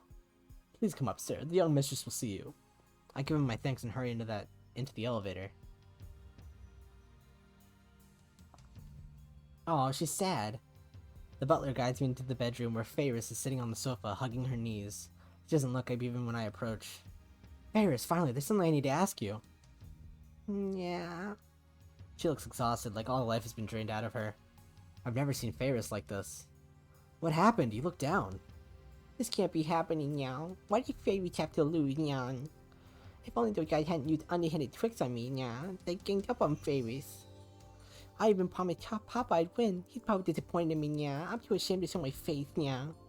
What is she saying? No, wait. I think I get it. I recall what happened after Feyre's final match in the Rhinoct Championship. That leather-clad asshole called her the former champ. I guess that means she lost, and that's why she's depressed. I feel bad for Feyre, but I don't have time to deal with this. Listen, Feyre. Feyre blinks her eyes repeatedly when I grab her by the shoulders, but her eyes are glazed and empty of light. A couple days ago, you used the time machine we invented to send a D-mail. Do you remember that? Yeah? I knew it was useless, but I had to ask. Feyre doesn't remember. In fact, from her perspective, it never happened. How do I explain? Let's say, for example, that there used to be tons of stores for anime otaku here in Akiba. And let's say you used the time machine and changed that Akiba into the electric town it is today. How would you do it? I know it's a really cryptic question, but I can't think of a better way. Time machine? Ferris murmurs with a blank expression on her face. Time machine. She repeats the same phrase. Ferris's eyes gradually regain their brightness, and then all at once... Koyoma! Oh, hey, this is from the start. This is from the intro. She presses up against me. Whoa, what? She smells good. Ferris's cat ears tickle my nose. I go stiff, not knowing what to do about the sudden turn of events. Ferris looks up at me. She looks so desperate, I feel my heart pound faster. Is it a real time machine, yeah? Yeah, it's real. Ferris stares at me even more intensely, like she's trying to see inside my soul. I believe you, Nyan. Just when I get the feeling she believed me way too easily, she suddenly starts clutching her head. Oh no, she's crying. I'm about to remember, Nyan. Huh? Ferris remembers using the time machine, Nyan. What? Really? Ferris got in the time machine and went zoom and... What? But you don't write anything, you send a D-mail to the past. Yeah, that's it, yeah, I'm starting to remember more and more, yeah. Ferris then holds her head and looks at me with tears in her eyes. My head, it hurts, yeah. What's going on here? Does Ferris have reading Steiner too? I don't know, I need to find out, but how? Calm down, I need to think. Should I contact Kurisu? Or should I... Kyoma, Ferris continues to cling to me, and all I can do is hold her warm, soft, slender body in my arms. Dude, it should be me. They can't keep doing this twice in a row. People getting hugs, and I wish it was me getting hugs from them. Alright? I need to make her remember somehow. My brains are turning to mush, yeah. Hang in there. Is there anything I could do? She's playing you. She wants to go change the tournament. If I win, I might remember, Nyan. Win? Win what? Today's match, Nyan, against the viral attackers, Nyan. I only lost because of their underhanded tricks, Nyan. And now my head is all mushy, so I can't remember anything, Nyan. Please, Koyama, I think if I win the match, I'll remember everything, Nyan. So please, Nyan, please let me use the time machine. By the way, this isn't an act, right? An act? What do you mean, yeah? Don't tell me she just wants to use the time machine to win her Rhinet match. Considering her personality, that's actually pretty likely. After all, this is a girl who twists men around her finger. You're awful, Nyan. And then Ferris starts crying into my chest. Even though Ferris is trying her best to remember for you. You called me a liar. It hurts, Nyan. Ah, no, I'm sorry. Tears emerge from the corners of her eyes. I have no idea what to do in this situation. Judging by her tears, I don't think she's lying. But there's really no basis for that theory that she'll remember if she wins the Rhinet tournament. Please, Nya. Ferris whispers in my ear. Help Ferris win, Nya. Immediately afterwards, I feel something warm and wet on my earlobe. Ferris brushes her teeth against my ear, sending electricity through my entire body. Stay strong! Stay strong, men! Wait, I get it, okay? I quickly pull away from Ferris. That was dangerous. I almost exploded.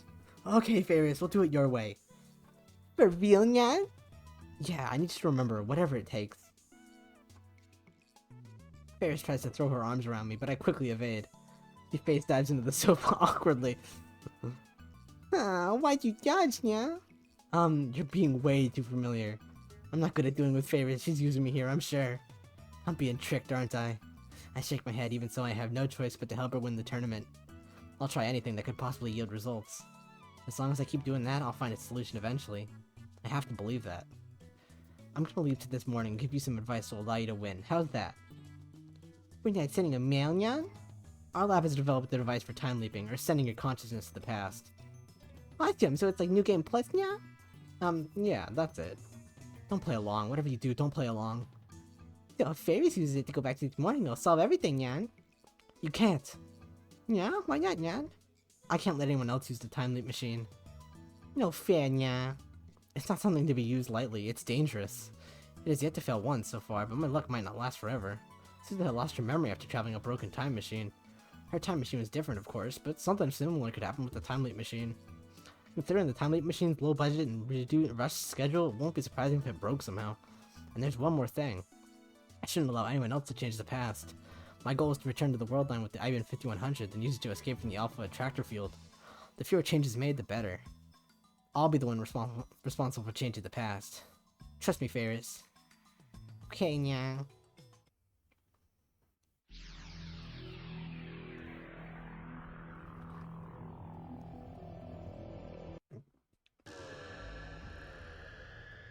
Alright. I brace my wobbling feet. As my vision recovers, I check the clock. It's 10:38 a.m. The time leap was successful. According to Ferris, she lost the match due to cleverly concealed interference from the opposing team. Ferris told me how to counter that. Her plan? Bring Ferris sunglasses and earplugs before the match, Nyan. Then I can ignore the distractions and win for sure, Nyan. I wonder if she's right. No, now's not the time to doubt. Ferris said she would arrive at the assembly hall around 12. I head to UPX, making sure to buy sunglasses and earplugs on the way. There's still half an hour before the tournament begins, but there's already a line outside of UPX. I didn't think there would be many participants since it's already the finals, but it turns out there's another tournament for the general public at the same time. The opening act, so to speak. The participants enter the hall through a different entrance than the spectators. I'm at the participant entrance, waiting for Ferris to make her appearance. After about 15 minutes, Ferris appears. She lives right next door to UPX, so she's got a lot of leeway time-wise. She's got her cat ears and her maid-out uniform on. It feels strange to see her wearing that uniform despite May Queen not existing in this world line. Ferris' eyes open wide when she sees me. Koyama, what are you doing here, Nya? I waited here because I wanted to see you. Are you confessing your love for me? I don't know what to do if you confess right before such an important match, Nya. Don't be ridiculous. Why would I ever confess to you? You're awfully serious today, Nya. Usually you play along more, Nya. I don't have time to be Hoyo and Koyama now. I'm nervous about the finals, so I want to lift my spirits, Nyan. She doesn't look nervous. Please just listen to me, Ferris. This is important for your victory.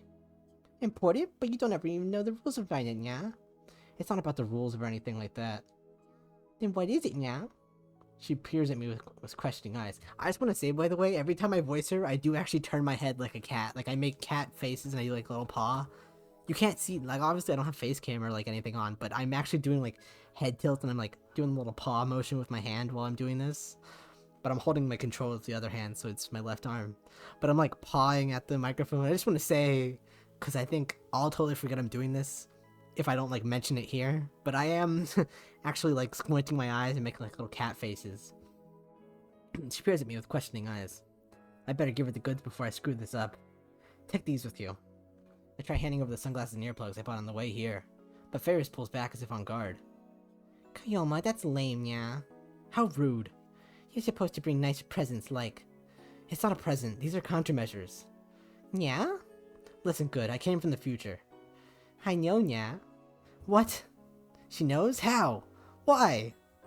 And Ferris came from space, yeah. Don't forget, this is Ferris Nyan Nyan we're dealing with. I'm not joking around here, I seriously left here from 6 this evening. I know the outcome of today's Rhinet GC final. Don't tell me, overwhelming victory for Ferris. No. You lose. Meow. Ferris frowns. But that's only because of the opposing team's interference, so to protect you I brought you these sunglasses and earplugs. I desperately try to convince her, but Ferris just hangs her head, making it hard to read her expression.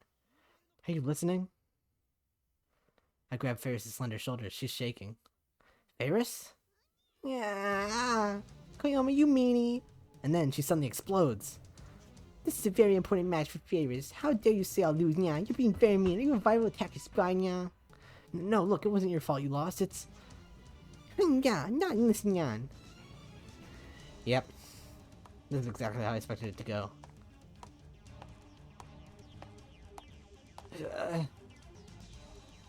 After a swift kick to my shin, Ferris turns back to me in a huff. Damn you, cat girl, for once in your life, listen to me. Well, wait, I said wait. I need you to win, no matter what.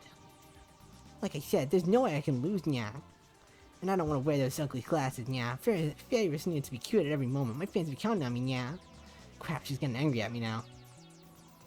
Ferris shakes me off and runs to the participant entrance.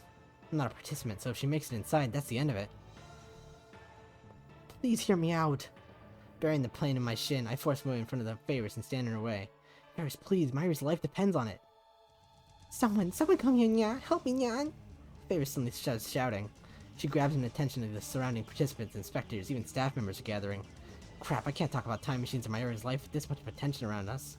But unless I can get Ferris to listen to me, there's no way I can endure her D-mail. What should I do? You seem to have an awful lot of time on your hands, eh, champion? That smug voice. A tall man dressed entirely in black walks up to us with a grin on his face. Whenever he takes a step, all his silver accessories jingle. He dramatically takes off his sunglasses, revealing the face of the guy who gave me trouble before. If I'm not mistaken, he saw himself 4 Celsius or something like that. Swooping under my street, like I'm the black... Swooping down upon the street, I'm the black peacock of the Rhinetter realm. The name's 4C, I'm getting a meow, 1 second. This morning, I couldn't find pocketing. I almost started crying. The sound of it ticking calms me down. If I lost it, I'd be in a big stroke. I don't know how to approach the granny. I was so relieved to find Pocket safe and sound.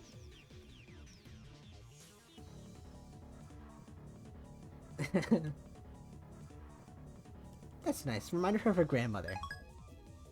Anyway. The name's 4C. That's Shido. You get me? I'm the leader of the viral attackers. The viral attack? The viral attackers? Huh? The viral attackers? I think I've heard that name somewhere before. That's right. They're Ferris' opponents this match. They're trying to start a fight now. This guy is whose head puts people out of nowhere. And he seems to hate Ferris for some reason. Seriously, you disappoint me, champion. You flirt with the system, but that's just noise to my heart, and yet here you are before the match soaking in the corrupted love of that worthless man. You put on airs of a Siamese cat, but with the day you dye that white fur of yours up jet black. Gaia is thus whispered. The black cat is a sign of disaster, and my black radiance will outshine your shadow, ushering in a new generation of Rhinet. Women are already slaves to the living rock mind that is myself. Damn, this guy can talk, although I have no idea what he's saying. Ferris seems to be thinking the same thing. Why is everyone getting in Ferris' way, nya? I can't hear myself think, nya. With that said, she quickly tries to enter the hall, but I grab her hand to detain her.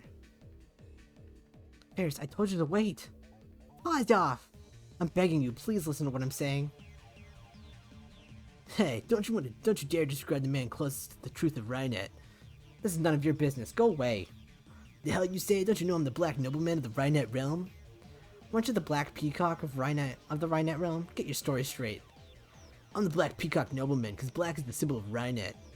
The promotional poster's all of blue and white motif. Doesn't like black is the image color to me. Oh, I get it. You just like to say black. You think you're so smart? I'm gonna dye that pussy black before. Okay, whoa. Oh, okay, you mean the cat girl. Black before the duel even starts. Of course, he approaches with an angry look on his face. But I'm the one who should be angry. My ear's life hangs in the balance. Ferris isn't cooperating either. I can't believe this is happening. How can I get this guy to go away? After a moment's consideration, I decide to face him as Hoyon Koyoma. You know what'll happen if you touch me dry as burns. That's frostbite, you idiot. What? I'm telling you to stop messing with Ferris. Save your bullshit for someone who cares. I hear giggles from all around. Huh, they're laughing at you, you corrupt pussy, Lamont. What the hell's a Lamont? I think not. They're laughing at you, you pathetic peacock with a bald spot on your head. What? How do you know about my untouchable black spot? I've never told anyone about it. Forsy's face turns red. Elementary before sea yawn to sea. I'm an insane mad scientist man traveler through time. Nothing escapes the sight of Hoyon Koyoma. The name's Shido. Now you've gone too far. For the sin of insulting my ultra cool badass name, I'll summon you with my garden. That black hell, just you wait. He puts on his sunglasses and leaves. Consider this payback for the headbutt. How did you know about Foicy's weak point, Nan? Nobody's ever seen it. Haven't you been listening? I came from the future. Ah. So please, Ferris, take this stuff. Just hold on to it, okay? But there's no way Fairy can lose, yeah? You're stronger than them, no question, but you heard him just now. They're obviously not going to play fair. They'll do anything it takes to win, even if it breaks the Rhinet or code. If you say so. Looks like my desperation paid off. Ferris reluctantly accepts the 2 items I present to her. Of course, she doesn't take them out of the bag.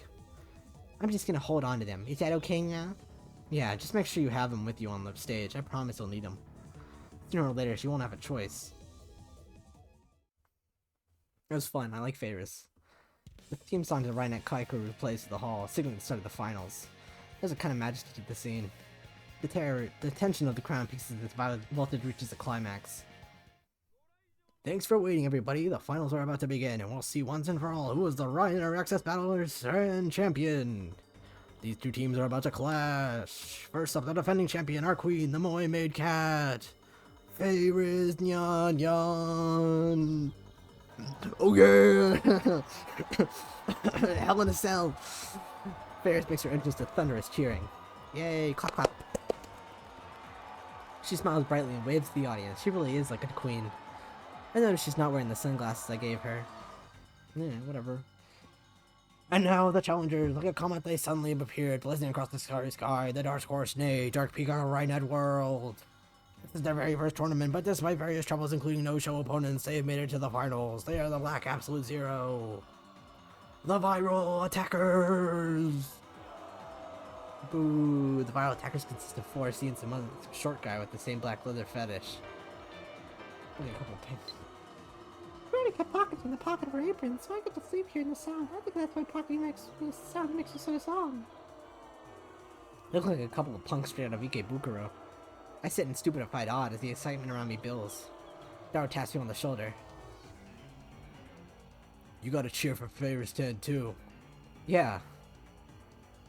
Oblivious to my anxiety, Daro starts jumping and waving his hands in the air. Ferris 10! I love you, Ferris! Moe Moe! Cameras flash as everyone tries to get a picture of the cat girl. I'm gonna give it my best, everyone, so cheer for me, Jan! The speakers carry her cute, cheerful voice to every corner of the hall. Apparently, they gave microphones to both teams so that they could talk to the audience. Service shot, Jan! Ferris puts on an impish smile and returns to the audience in a sexy pose. Woo! The entire hall shakes with the audience's roar. Hey, don't they have that soundbite of them saying Ferris Nyan Yan, Ferris Nyan Yan? Play that. Ferris' popularity is overwhelming. There it is. Yes, Ferris, it's me. Marry me. Daro has totally lost it. I wonder if Ferris will be alright. Judging from her enthusiasm, it certainly looks like she'll be fine. Once the cheering dies down, I speak to Daru. How come there are 2 viral attackers, but Favors is all alone? What? You don't even know about that? I'm not familiar with the rules of Rhine and Axis Battlers. I had Daru explain them before the final started, but he only covered the basics. In this tournament, duels take place between 2-man teams, but since there's nobody strong enough to be Firestein's duel partner, she goes alone. 2 heads are obviously better than 1, but Favors can win despite her handicap. That's why I love her. These viral attackers, what sort of team are they? I don't know all the details, but apparently they're a pretty aggressive team. Other than that, there are a bunch of suspicious rumors about them. They've got a lot of followers, you see, and apparently they don't mind using those followers to interfere with their opponent during duels. About half the teams they faced in the championships were no-shows. And that's not all, apparently they even go around beating up Otaku and Akiba and Ikebukuro. Long story short, Rhiners really hate them. Then why haven't they been disqualified? Because there's no evidence. Rhiners are mostly kids and otaku. Just a little intimidation from the guys in black, and they clam up. The viral attackers. Favors told me that their interference cost her the game. But as long as she got the sunglasses and earplugs I gave her, she should be able to win. And if she wins, she might be able to recall the contents of the email she sent. At least that's what she said. I need Favors to win. Sorry, my throat's starting to hurt from talking all this much. My ear's life depends on it. I'm counting on you, Favors. Woo!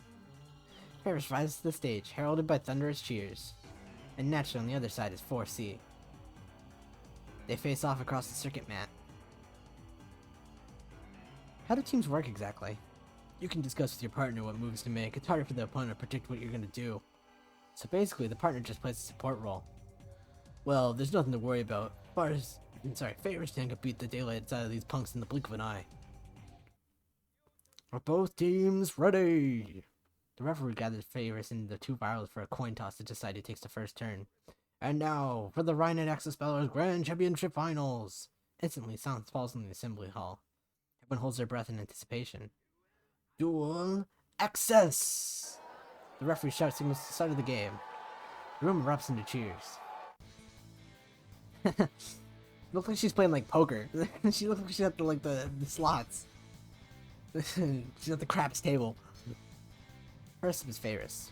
The huge monitor hanging from the ceiling displays the circuit mat, the thing that looks like a chessboard. The cards glitter and sparkle in the stage lights. All cards on the boards are face down, but each player is allowed to peek at his or her own cards. The cameras are oriented in a way that audience can't see what the cards they have. According to Daru, Rhine and Axis Battlers is a game of psychological warfare. It's all about figuring out where your opponent has placed his cards. Each player starts with 4 link cards and 4 virus cards, for a total of 8 cards face down on the board. The victory conditions are a little complex, but in short, you win if you take 4 of your opponent's link cards, if you make your opponent take 4 of your virus cards.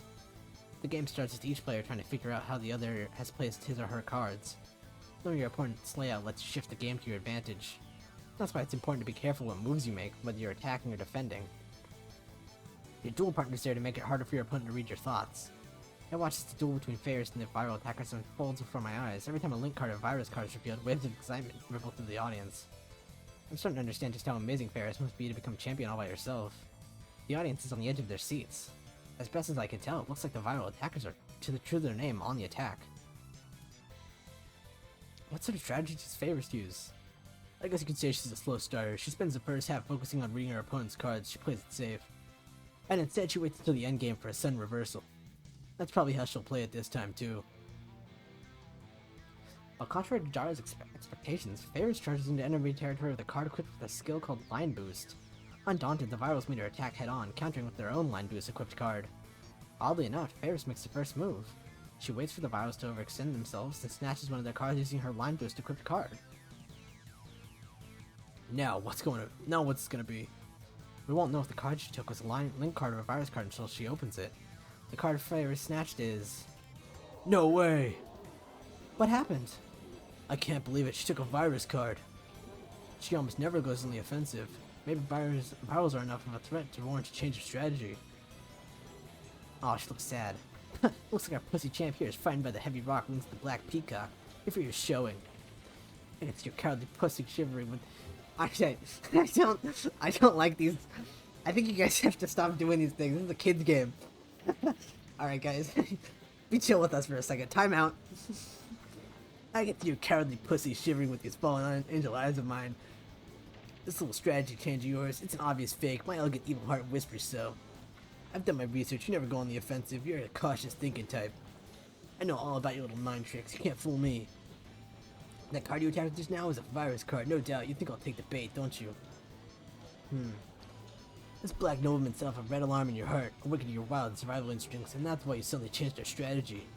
But it's too late for that now. Such inelegant tricks as that must not have a chance of strain on our blackness. For we are the viral attackers. The Black Justice, the usurpers of Rhinet, you're rebelling against the fickle sanctuary. I'm like, my throat's gonna hurt. He sure can't talk. And I still have no idea what he's saying. I hate those guys. Ferris was... Sorry, my throat's hurt. Ferris was radiant when she greeted the audience, but now her cheer and luster have evaporated in the face of 4C's taunts. Well, you gotta admit, pressuring your opponent is an important part of Rhinet. If you shake your opponent up, their reaction might help you figure out their card layout. This game sounds pretty hardcore. To tell you the truth, Rhinet's more popular with adults and kids, even the animes like that. It's marketed towards kids, but the story's going down a pretty hard route.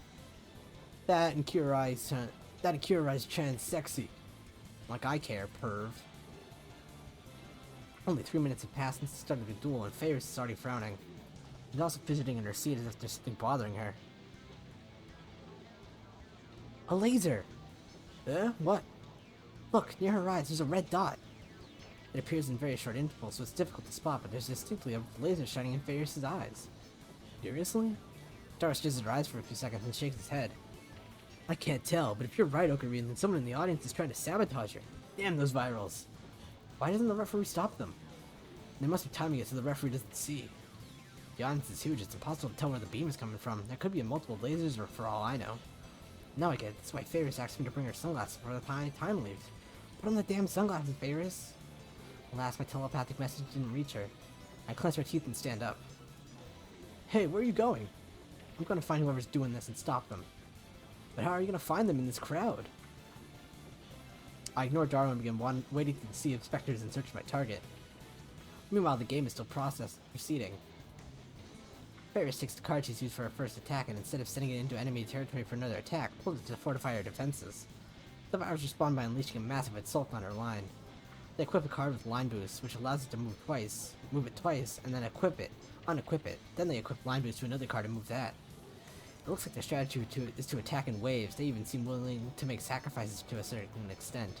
And of course, the Varls are more likely attacking with a mix of both link cards and virus cards. In order to survive the onslaught, Ferris is forced to capture some of their cards in retaliation, but each virus card she's tricked into taking puts her at even more of a disadvantage. Ferris looks very unsettled by 4C's unpleasant smile. The laser attacks must be really getting to her as well. And finally, she makes a careless move that truly seems desperate. Disbelief spreads through the hall. Hey! Looks like this fucking cat got scared of my elegant evil charisma aura and lost her cool heart. Who would have thought the champion would make such an amateurish move? Amateurish? I was too busy searching for the viral underlings in the audience to pay attention to the match, but this new turn of events caused me to look up at the monitor. Ferris has moved one of her pieces to the other side of the board, the entrance to the viral attacker's server. But the virals must have used her virus check card, because Ferris' card is face up, the virus card. Every card you send to the enemy server is added to your total. Normally you try to get link cards through, as that brings you closer to victory. However, you're not required to reveal any cards you successfully send to your enemy server, so although it hurts your point total, you can technically spend viral cards into your enemy server. But for some strange reason, Ferris is trying to send a revealed virus card into her enemy's server. Even if it gets through, she won't be fooling anyone. Moreover, Ferris has already taken 3 virus cards, one more and she'll lose, so she can't send that card through even if she wants to. So what exactly was she trying to accomplish? Is she really that distracted by the laser beam? Allow this elegant evil storyteller 4C to make a jet black proclamation. In just a few minutes, you'll be demoted to former champion. Ha ha ha. Someone in the audience echoes 4C's vulgar laughter. That's where his underlings are. I push my way through the audience in the direction of the laughter. The rest of the audience starts booing. I guess most Rhiners really do hate the virals. But Ferris herself doesn't respond to 4C's taunts. She just bites her lips and closes her eyes. Come on, just put on the sunglasses. This cute things only policy of hers is gonna cost her the match. Or maybe it's impossible to prevent Ferris from losing. Maybe convergence will bring about the same result, just as Mayoru is doomed to die no matter what I change. The audience gasps. The Vrals have snatched a link card from Ferris. Now they have a total of 2 link cards. I can feel it. Ferris is losing. But just then I catch sight of a few guys dressed in all black. One of them is surreptitiously aiming a pen-shaped object at the stage. It's him! I grab his wrist. Who are you? That's as far as you go. I won't let you interfere with Ferris' match. Why, you... More, move when I shoot. Huh? I thrust something into his side. It's future cadet number 4, the bit particle gun. I remembered how this bluff worked with Moeka on the previous world line, so I brought it just in case. The man freezes. I guess he didn't expect to be held at gunpoint in a children's card game event. Taking advantage of his surprise, I snatched the laser pointer out of his hand and disappeared back into the crowd. The punk starts shouting, but gives up when he can't find me. Good, that takes care of the laser. Now Ferris-chan can focus on the game. A scream goes up from the audience. Of course, he has snatched another one of Ferris' link cards. That's the third one. The Virals just need one more to win. Too weak, pussy. Fucking. Oh my gosh. They're very brash. Too weak, pussy. But it's your fault for flirting with them jet of yours. Save that vomit-inducing fashion sense for your bedroom mirror. All of your fans are just otaku who want to do you. Does it really make you that happy to have a fan base filled with people like that? Ferris still doesn't respond. She hasn't said a word since the match started. But I got rid of the interference, so Ferris should come up with a reversal any second now. I stare at her, praying for a miracle. And when I do, Ferris once again turns her face away, as if trying to avoid something. What? Is it another laser? Hey, champion, they see your eyes can see into a man's soul. They say you have the power to read minds, which makes you a cheater even my pure black heart. My pure black evil heart can't abide. What? She does? Basically, you ain't human, you're an ugly angel, cause you peek into the heart of any poor sap who talks to you. Everyone beware, keep your distance, or this pussy will steal your ass every secret by reading your thoughts. Can we change this to some other word for cat? I can't be doing this. And then she'll blackmail you, hand over your money, throw your Rhinet match? What will you demand next? The audience begins to murmur. If Ferris doesn't have that kind of power, then it's no wonder she... If Ferris does have that kind of power, then it's no wonder she's so good at Rhinet. My Chunubio imagination starts to run wild, but I try my best to keep it suppressed. If Ferris really can see through lies, it would explain why she hated the laser beam attack so much. It would also explain why her moves make so little sense this match. Ferris! Tori. Huh? What was that? I use Change Directory, yeah. Change Directory is a special type of card called a terminal card.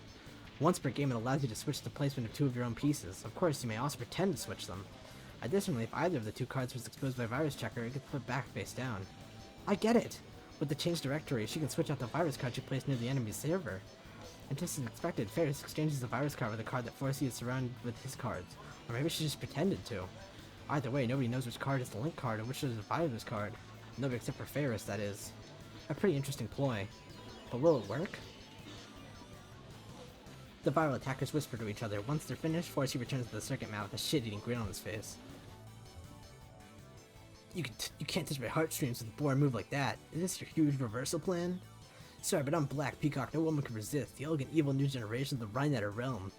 My cool black brain easily sees through your trick.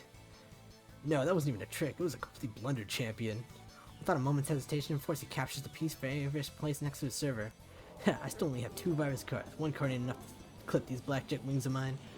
But if I take just 1 more link card, then it's the end of Grand Cross for you. By the way, that card you're protecting way back in your territory.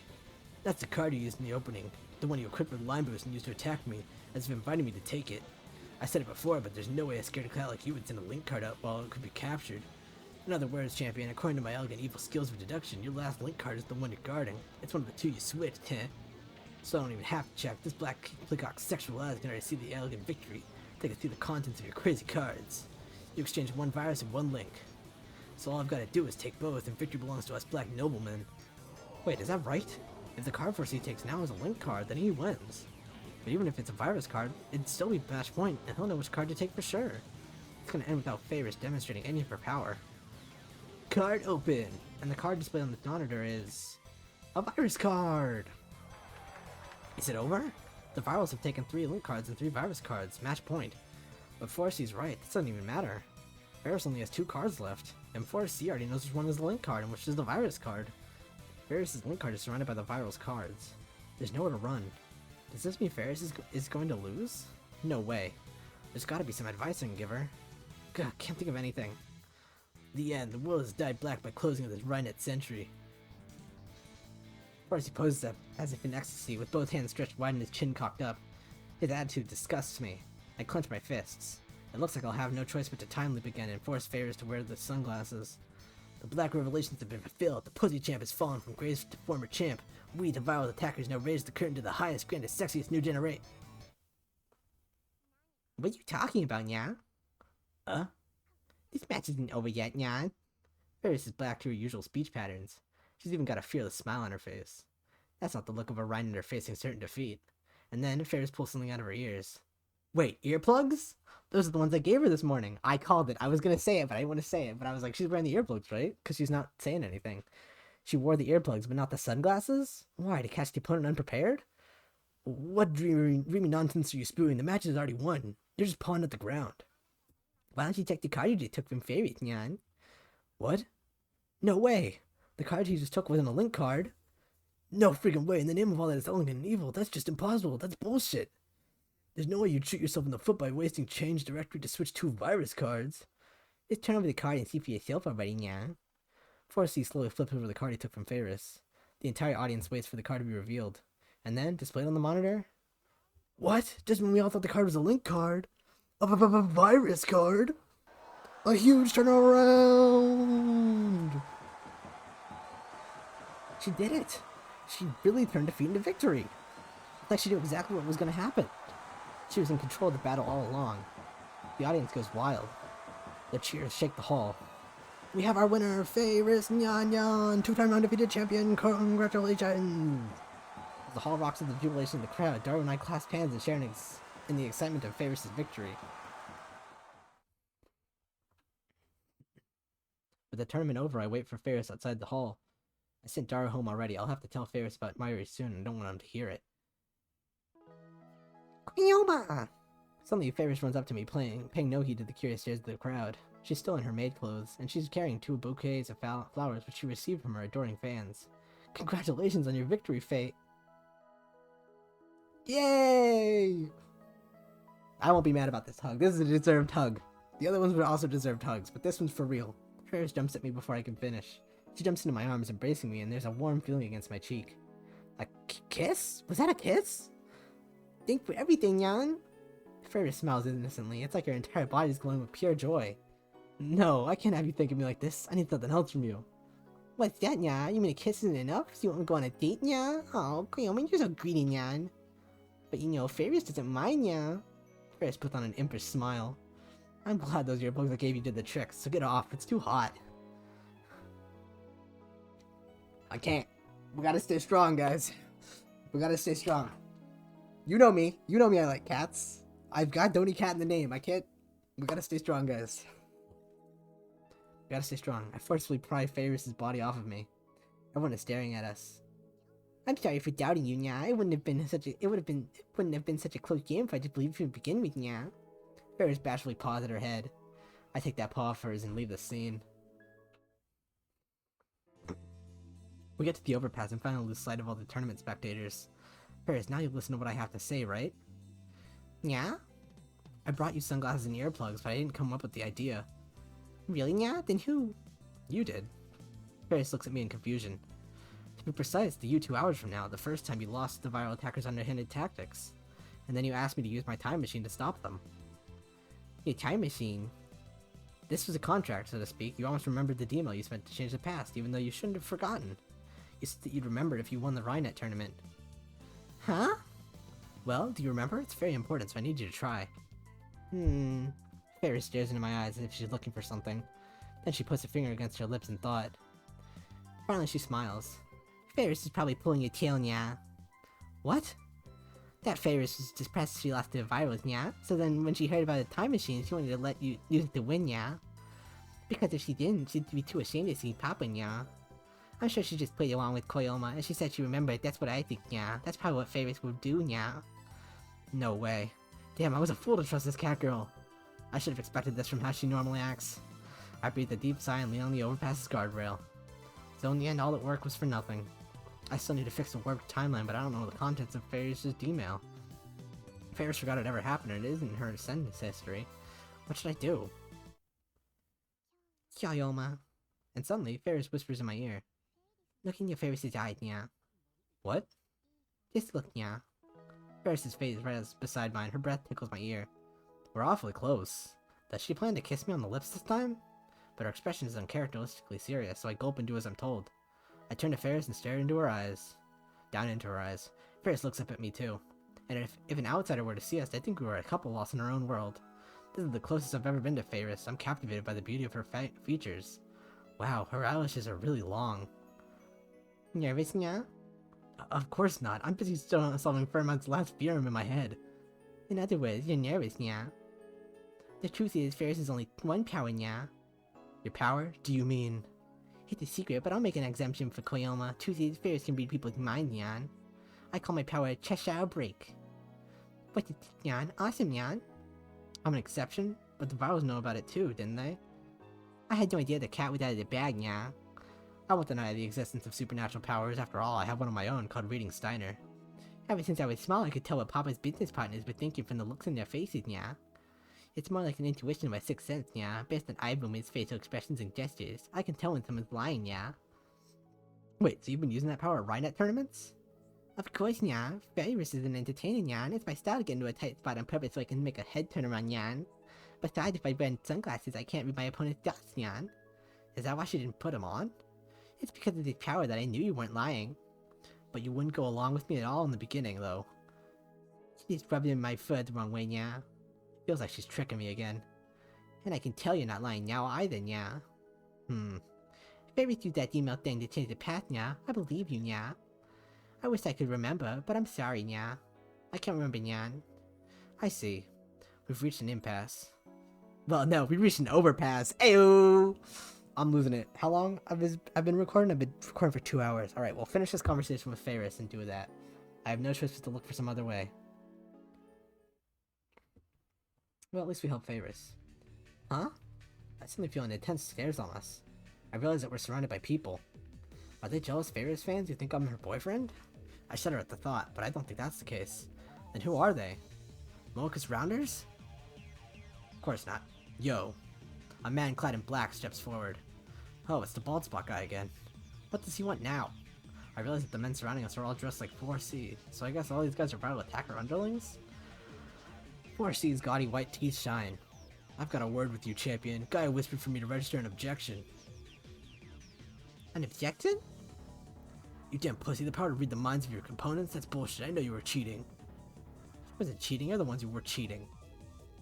Ferris doesn't use unhanded tricks like you guys, nya.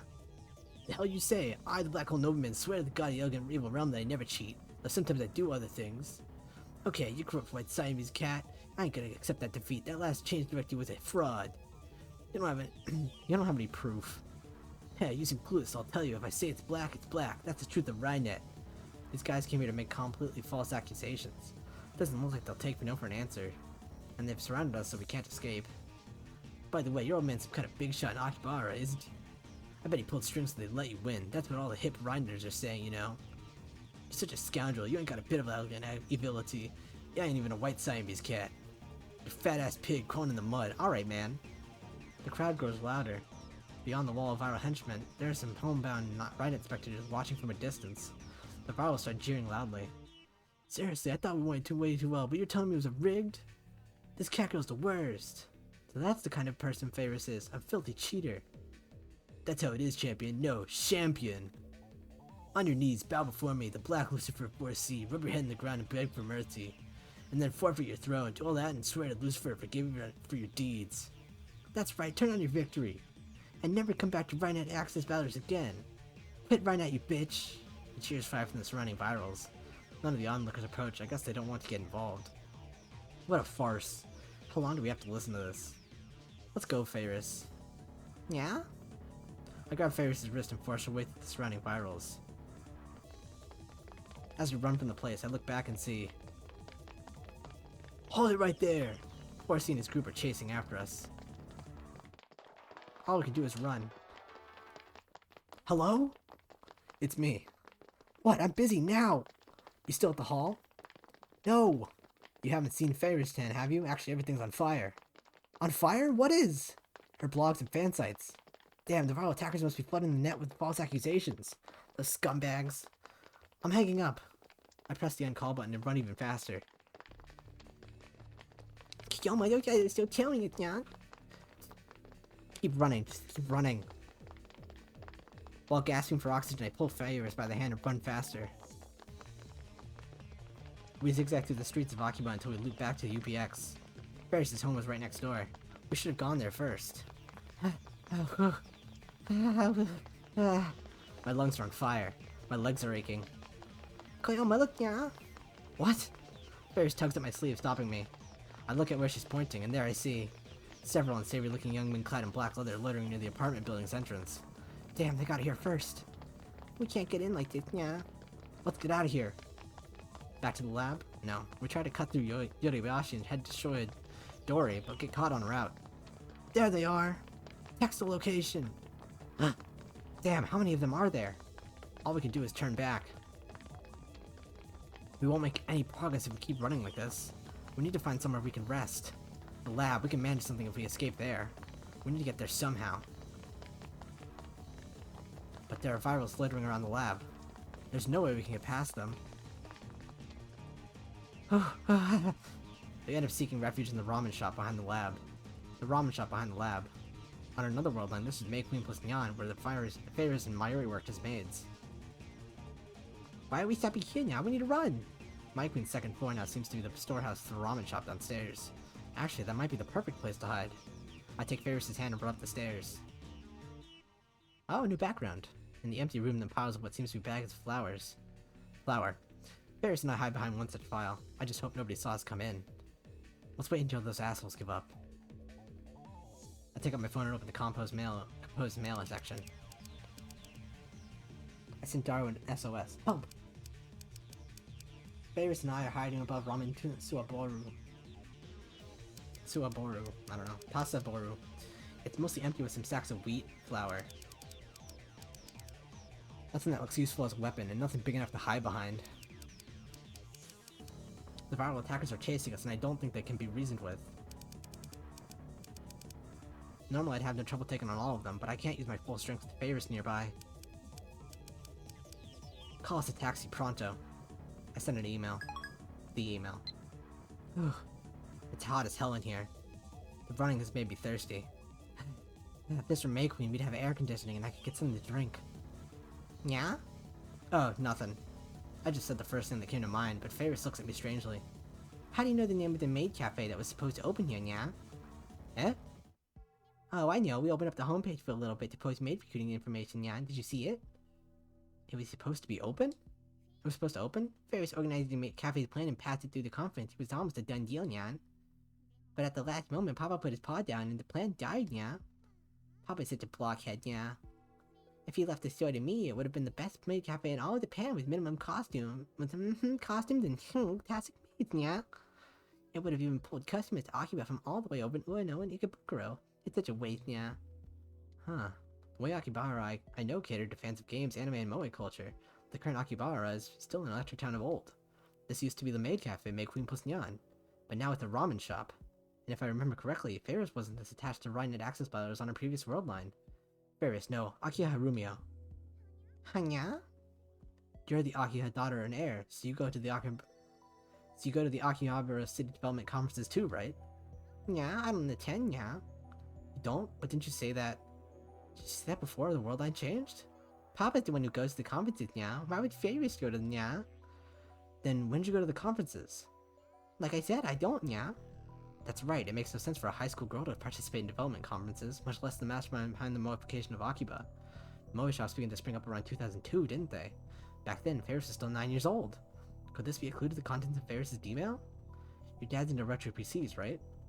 Yeah, by the way, we still haven't found an IBM 5100, Jan. Has your dad ever sold any or given one away? On another world line, Fayris' dad donated the IBM 5100 to Yanabayashi Shrine. Or was it Fayris who did that? Never, yeah. Papa loves all the PCs he's collected. Yeah, he never get rid of one, yeah. Then why did he donate his IBM 5100? Do you have any retro PCs, Fayris? I don't get Papa's hobby at all, yeah. Fayris likes cosplay and anime and cute things, yeah. The reason the moe shops disappeared was because Fayris didn't participate in their city development conferences. I guess that's what the email was about.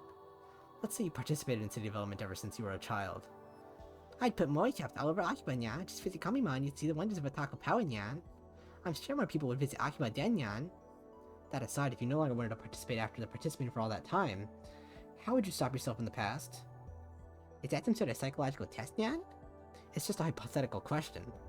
Ferris ponders this for a while. A dramatic way would be the perfect. What? Like you see on TV, Nya. Ferris is weak to drama, Nya. I probably got that from Papa, Nyan. Really? For example, if Ferris got kidnapped there... Suddenly, Ferris falls silent.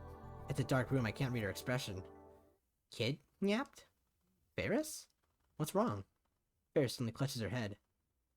My head hurts, Nya. Hey, Koyoma, Ferris has been feeling funny since coming to the storehouse, Nya, even though I only came here once back when I was a little kitten. It feels really nostalgic. Like I've been here many times, Nya. What does this mean? Is she messing with me again? No, this feels too real.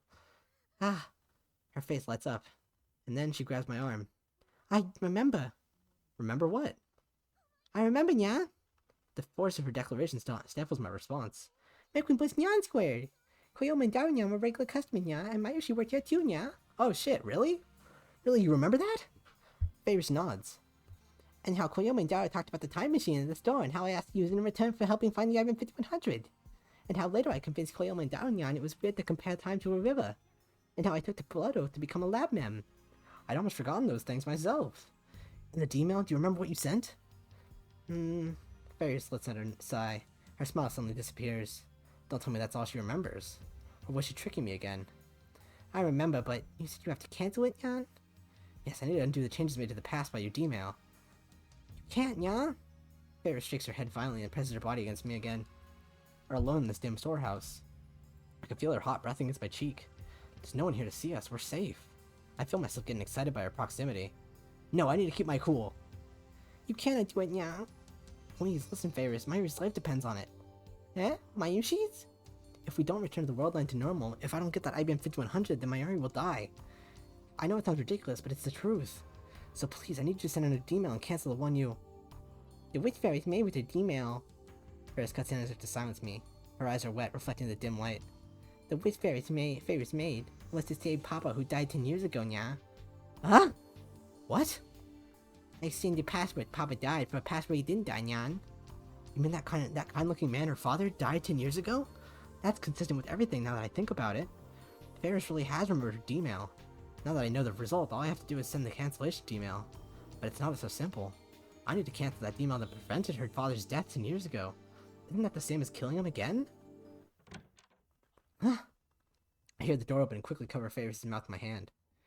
Is Ferris really hiding in here? Someone saw two people who looked like them go inside. Crap! Someone saw us? We need to do something. If they call their friends, we're done for. Oh no. Where are you? So you were here, Ferris? Yeah? Oh, Kame, can you hear me? We called the taxi, but it'll take some time to get there. Kurisu, you exposed us to the pursuers. They're right in front of us. Hey, come out. There's no point in hiding. I see. Then I'll lecture you on how to escape. You're in the same place you were before, right? The men are approaching our hiding spot, but because the room is dark, it seems they can't tell where we are. I listen carefully to Kurisu's voice. Scatter the flower and make a break for it, okay? Scatter the flower? Then switch on the light. Now I get it. Roger, over and out. Then I see the light reflect off of something. One of the men is a butterfly knife. He opens the blade with a flourish. Huh? I quickly rip open a nearby wheat flour sack and toss its contents into the air. Scattered white powder shines in the sunlight through the window. What the hell? I can't see! Slipping past the disoriented men, I carry Ferris towards the exit. Right before next to the exit, I see the light switch. I push Ferris out first and flip the switch right before shutting the door. Right as we get out.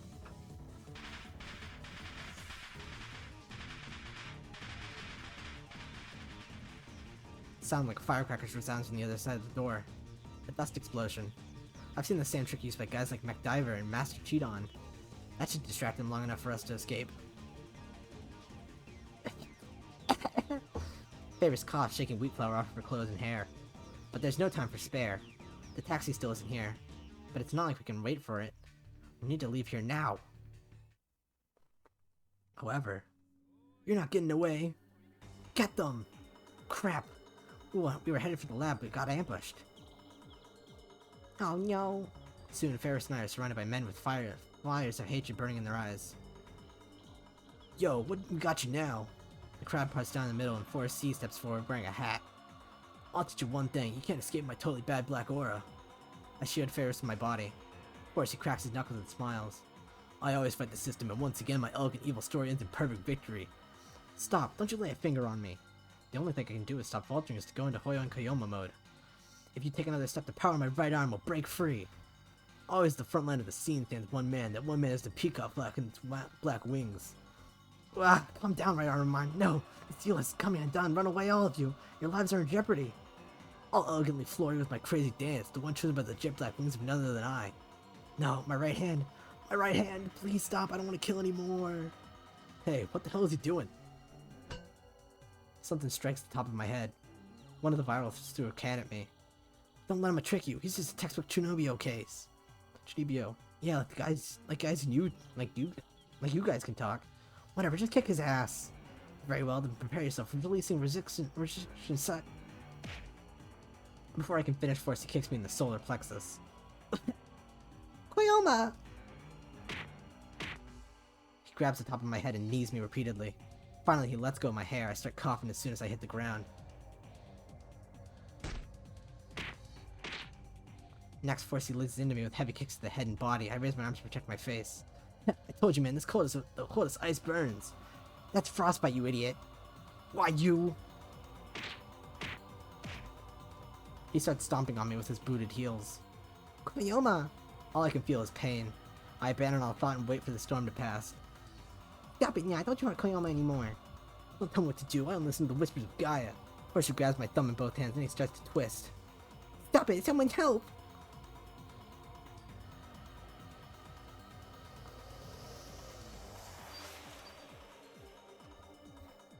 I hear a sound.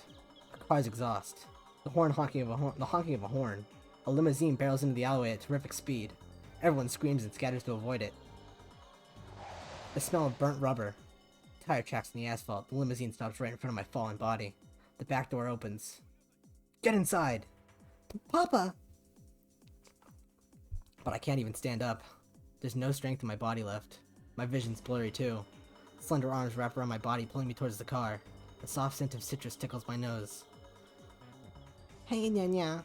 I let her help me into the limousine. Wait, you're not getting away. The door shuts, cutting off his shouting.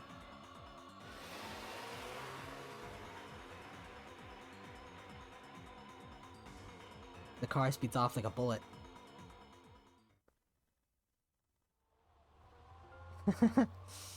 There's a softness under my head.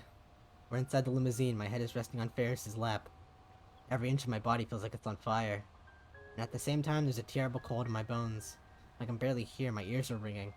The urge to vomit has receded at least. They really messed me up. According to Ferris's dad, he was racing the UPX to congratulate Ferris when he saw us. A fortunate coincidence indeed. Is this also the choice of Steins Gate? I really need to thank you, Okabe-kun. Thank you for protecting my daughter. Protecting? I'm no hero. If I had the strength, I would prostrate myself right now before this man. I wasn't able to do anything against those guys. I was pathetic. Absolutely not. You saved my daughter's life. He shakes my hand firmly in gratitude.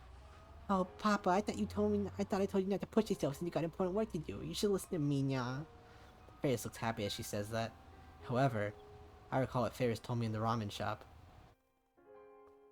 The wish I was made was to save Papa, who died 10 years ago now. If that's true, then to return to the original world line, I had to raise her father to kill him, essentially.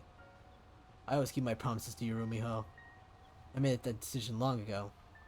Papa, thank you, nya. The limousine soon reaches Ferris' home. So, you're looking for an IBM 5100? That's right, I heard you were an enthusiastic retro PC collector. Do you know anything about it? I ended up eating dinner at Ferris' apartment. I said I was gonna stop when this happened, but it kept getting insaner. Okay. Whenever we get to the end of this, then I'll stop for tonight. I have actual stuff to do. I guess I'll have to wait until tomorrow to do that stuff. Ferris' father was extremely grateful to me and invited me up. I would have been okay with just borrowing the shower, but he even prepared a change of clothes for me, and he even told me I could stay since it's still too dangerous to go outside. During the meal, I tried asking about the IBM 5100, ignoring the pain I still feel throughout my body. It's quite unusual for a man of your age to know about the IBM 5100. He smiles when I bring up his hobby of collecting old PCs. I did have one, I gave it away though. You gave it away? Yes, I had a compelling reason. He glances at his daughter. Ferris keeps eating her meal silently. Did you donate to the Yanabayashi shrine? To a shrine? No. No? All the strength drains from my body. Were the efforts for nothing? I don't think Hashida-san, who entrusted the IBM 5100 to me, could ever forgive me for what I did. Hashida? As in Hashida Suzu? Ferris's dad nods. Suzuha's pseudonym. My pulse rises instantly upon hearing that name. She did it. She found an IBM 5100. She brought it to Akiba. It completed her mission. Tears well up my eyes. I bite them back. This is an old story, and a story from before my company got as big as it is. Rumiho was kidnapped. The kidnapper demanded an unthinkable ransom. Maybe I should have mortgaged the company instead. But at that moment, someone appeared like a godsend, offering a large sum of money to buy my IBM 5100. I sold it, which gave me enough to prepare Rumiho's ransom. Let's not talk about that, nya. For some reason, Ferris's face turns red with embarrassment. If I had to say, her dad seems really happy to tell a story. Not something you'd expect from a kidnapping story. So, who is the buyer? A French businessman, I believe. I think I still have his contact information. Would you like it? I politely declined the offer. There's no way the IBM 5100 will arrive from France in time, and I doubt we could afford to pay for it anyway. Plus, there's a high possibility the buyer is related to CERN or to the Rounders. I clench my fist and open it again. Why won't you return to me, IBM 5100? So, that sucks. If I stop here... I don't want to. I don't want to stop here. I'm really invested right now.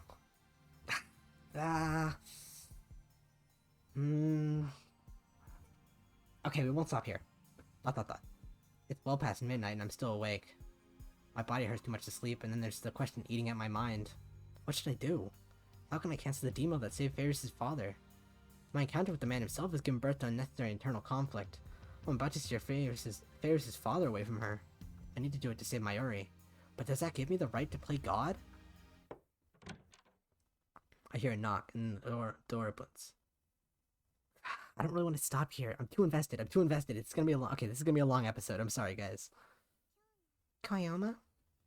Kyoma? I think it's actually supposed to be Kyoma. Whatever. Oh, Ferris. Still awake? May I come in? Normally, Ferris would have added nya to the end of that question. Without waiting for my answer, Ferris steps inside. Then she sits next to me on the bed. Oh! That's a really funny looking thing.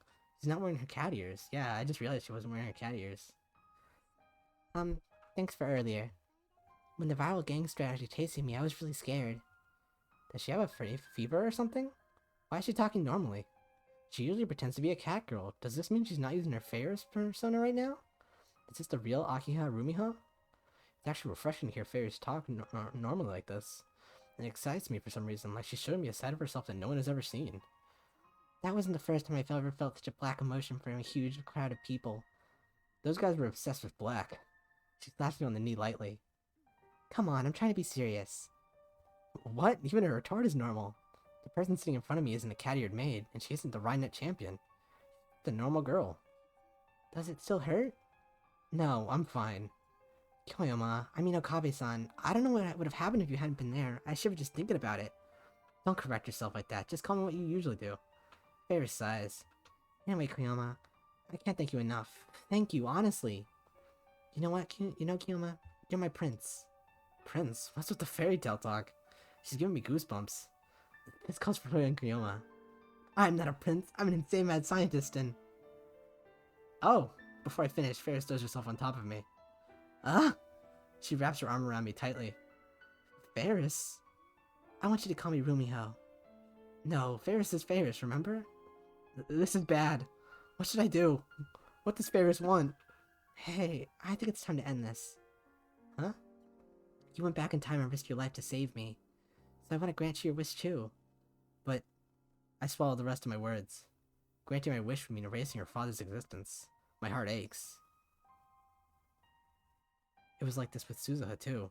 I erased everything that Suzuha had shared with us in 2010, including her memories of meeting her father. I did it for the sake of my personal goal, to save Mayuri. Must I once again sacrifice someone else's dream? It was on my 8th birthday. Still clinging to me, Ferris looks down and begins her story. I wanted Papa to take a break from work so he could spend time with me. Papa's company wasn't as big back then, so he worked every day from morning to night, and I never got to see him. The present I wanted most for him was to spend one whole day with me. And Papa promised, he promised he'd spend the entire day with me no matter what. But something came up, and he had to break his promise the day before. I was so afraid that Papa didn't really love me. So on my birthday, I ran away from home. I wanted to make Papa worry.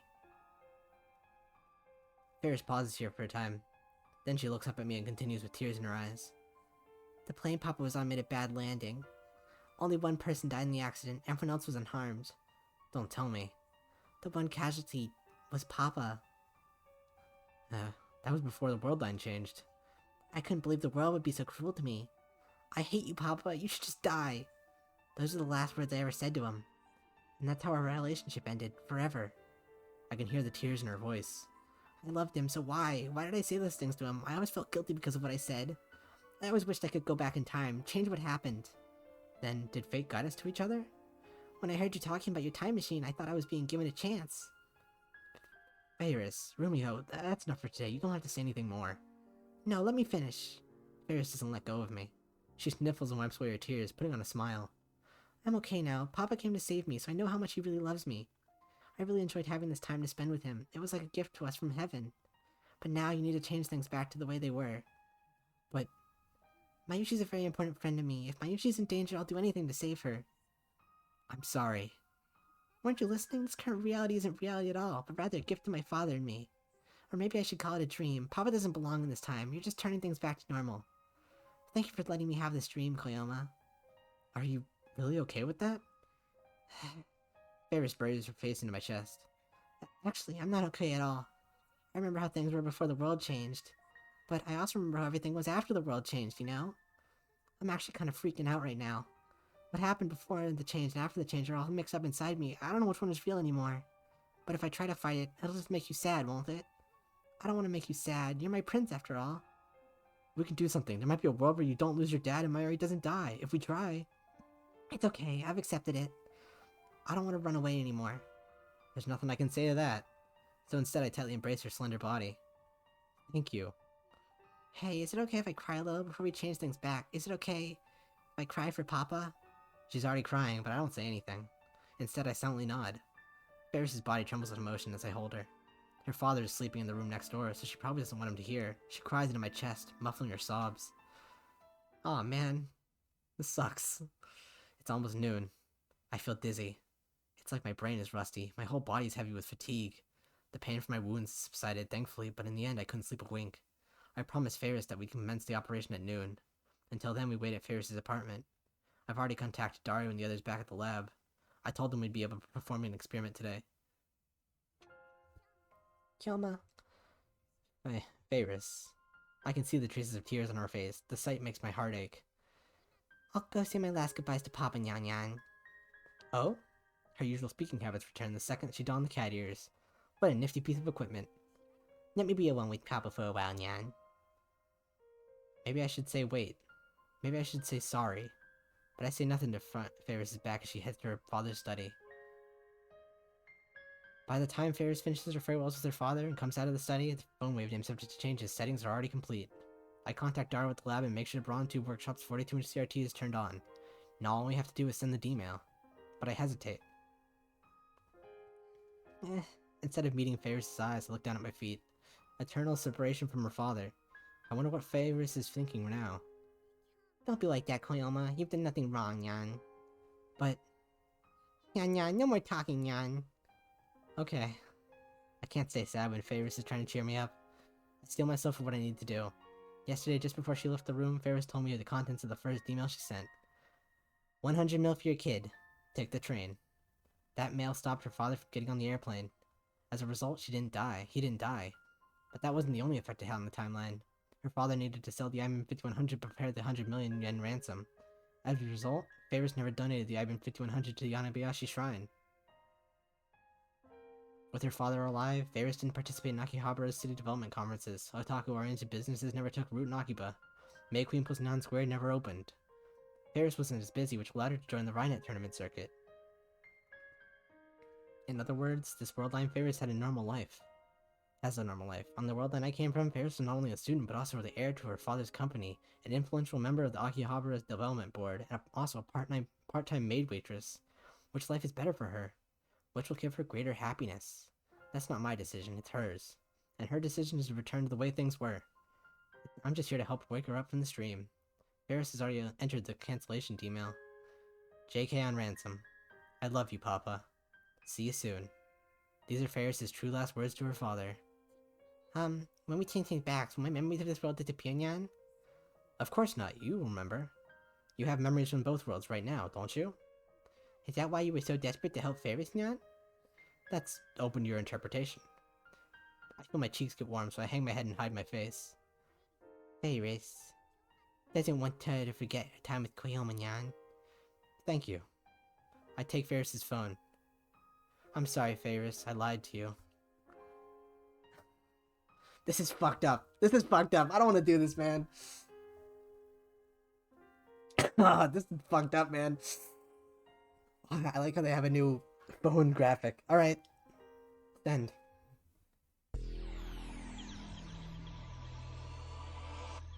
Alright. It went up a little bit, I think. Chapter 8. Fractal Androgynous. We'll save right here. Oh, that was so good. This was such a good one. And okay, we actually got farther. I was not expecting to actually get farther along. So, maybe actually I can make this episode a lot shorter by just skipping out the parts where I just don't do anything. But I guess I'll do it. I'll include all of this. This will be like a really long episode. That was impressive. I was totally expecting everything to go wrong there, but it actually was very good. Oh man, that was really good. I liked this one. This was a really good episode. It's a very good story. Alright. I mean, you know, I don't know why Ferris remembered her memories there, but I guess when he said I lied to you that you won't remember, I guess she won't remember? I don't know. I hope she does remember. I just think she's really cool. I hope she's in the story more, but this seems like a really big arc's been completed for her, so I guess she might not be in the story as much as I want anymore. But that's fine. She's she got here. We heard more about her. I guess we'll have to hear more about Lukako too. Because that's probably something that's happened. Or no, I think Lukako can just stay a girl. I don't think that's going to stop her. She can stay a girl. I think it's fine. But oh man. Whew. I have stuff to do that I was like gonna do today, but I think just like this just too much time. It's too impressive. It was too intriguing. I really like this. The stuff with Ferris is really nice, and just having to go through the entire game all over again was kind of annoying. And we lost Suzuha, so hopefully she comes back. I just want everyone to have a happy ending. This feels like the kind of story that's not gonna give me a happy ending, and that's a little concerning. But I'll be cool. I'll be cool. Especially considering, for some reason, I time travel backwards. Like, my entire body time travels backwards that day. But then again, now that I think about it, I mean, we do have a time machine that only goes backwards. And time traveling that far backwards wouldn't be that bad. You wouldn't lose that much time just to do, just like a month. Or, 10 days. Or 11 days. Or however many days it takes until that happens. Because we know Kurusu dies. At the beginning of the game, that Kurusu dies for some reason. And considering that was the start of the game, it kind of feels like Kurusu might die. Just like, that should be the end of her thing. I don't want that either. I don't want anyone to die. I want everyone to remember all the things we've gone through. I don't know why Ferris knew that stuff. I guess, hopefully we get an explanation for why Ferris could remember the past timeline when we brought her to May Queen's supposed location. I don't know. Well, whatever. Actually, I guess I'm free, because, I'm usually doing these in my dorm room, so I don't want to talk too much long, because I have roommates and stuff that might be annoyed by my loudness, but now that I'm here, I guess I could talk a little more about stuff, but I don't really know what else to say. So, Mayuri's still in danger, until we get the IBN 5100, or... I know it's supposed to be 5100, but I don't know, it just doesn't roll off as well, I think. But hey, now at least we know how to say Ferris's name. I mean, I guess I would have known how to say Ferris's name correctly if I had, listened to the voices, but that isn't fun. You know that is the whole thing of this. Well, we're 13 or 12 episodes into this whole thing. That isn't that isn't what we do around here. Well, 13, I think. I think I recorded 2 episodes today, so... tomorrow, if I have some free time, I'll record another episode. I'll try to make it less than 2 hours. I'm sorry this one's so long. But that's the risk you gotta play, I guess. So let's see, anything else to say? Yeah, I hope Suzuha's back. I hope everyone has a happy ending. I guess even Moeka. I don't really know how she could get a happy ending though. She's like a government agent. I mean, maybe her happy ending is just getting shot in the head or something. But I think that one's gonna be it. Alright, well... it's like a bittersweet ending. But I do like that they had a new phone PNG for that one scene. That's cute. Bittersweet ending, guys. I'm sorry. But also, not sorry. This is a good game. Alright. I guess I'll leave. I gotta go do stuff and go to sleep. Thank you everyone for joining me today. It was very nice of you to be here. Remember, kids, try to love your fathers more. And your parents in general. Make sure they know that you love them a lot. And also make sure to try to do your dreams as best as you can. Thank you everyone for joining me. Goodbye.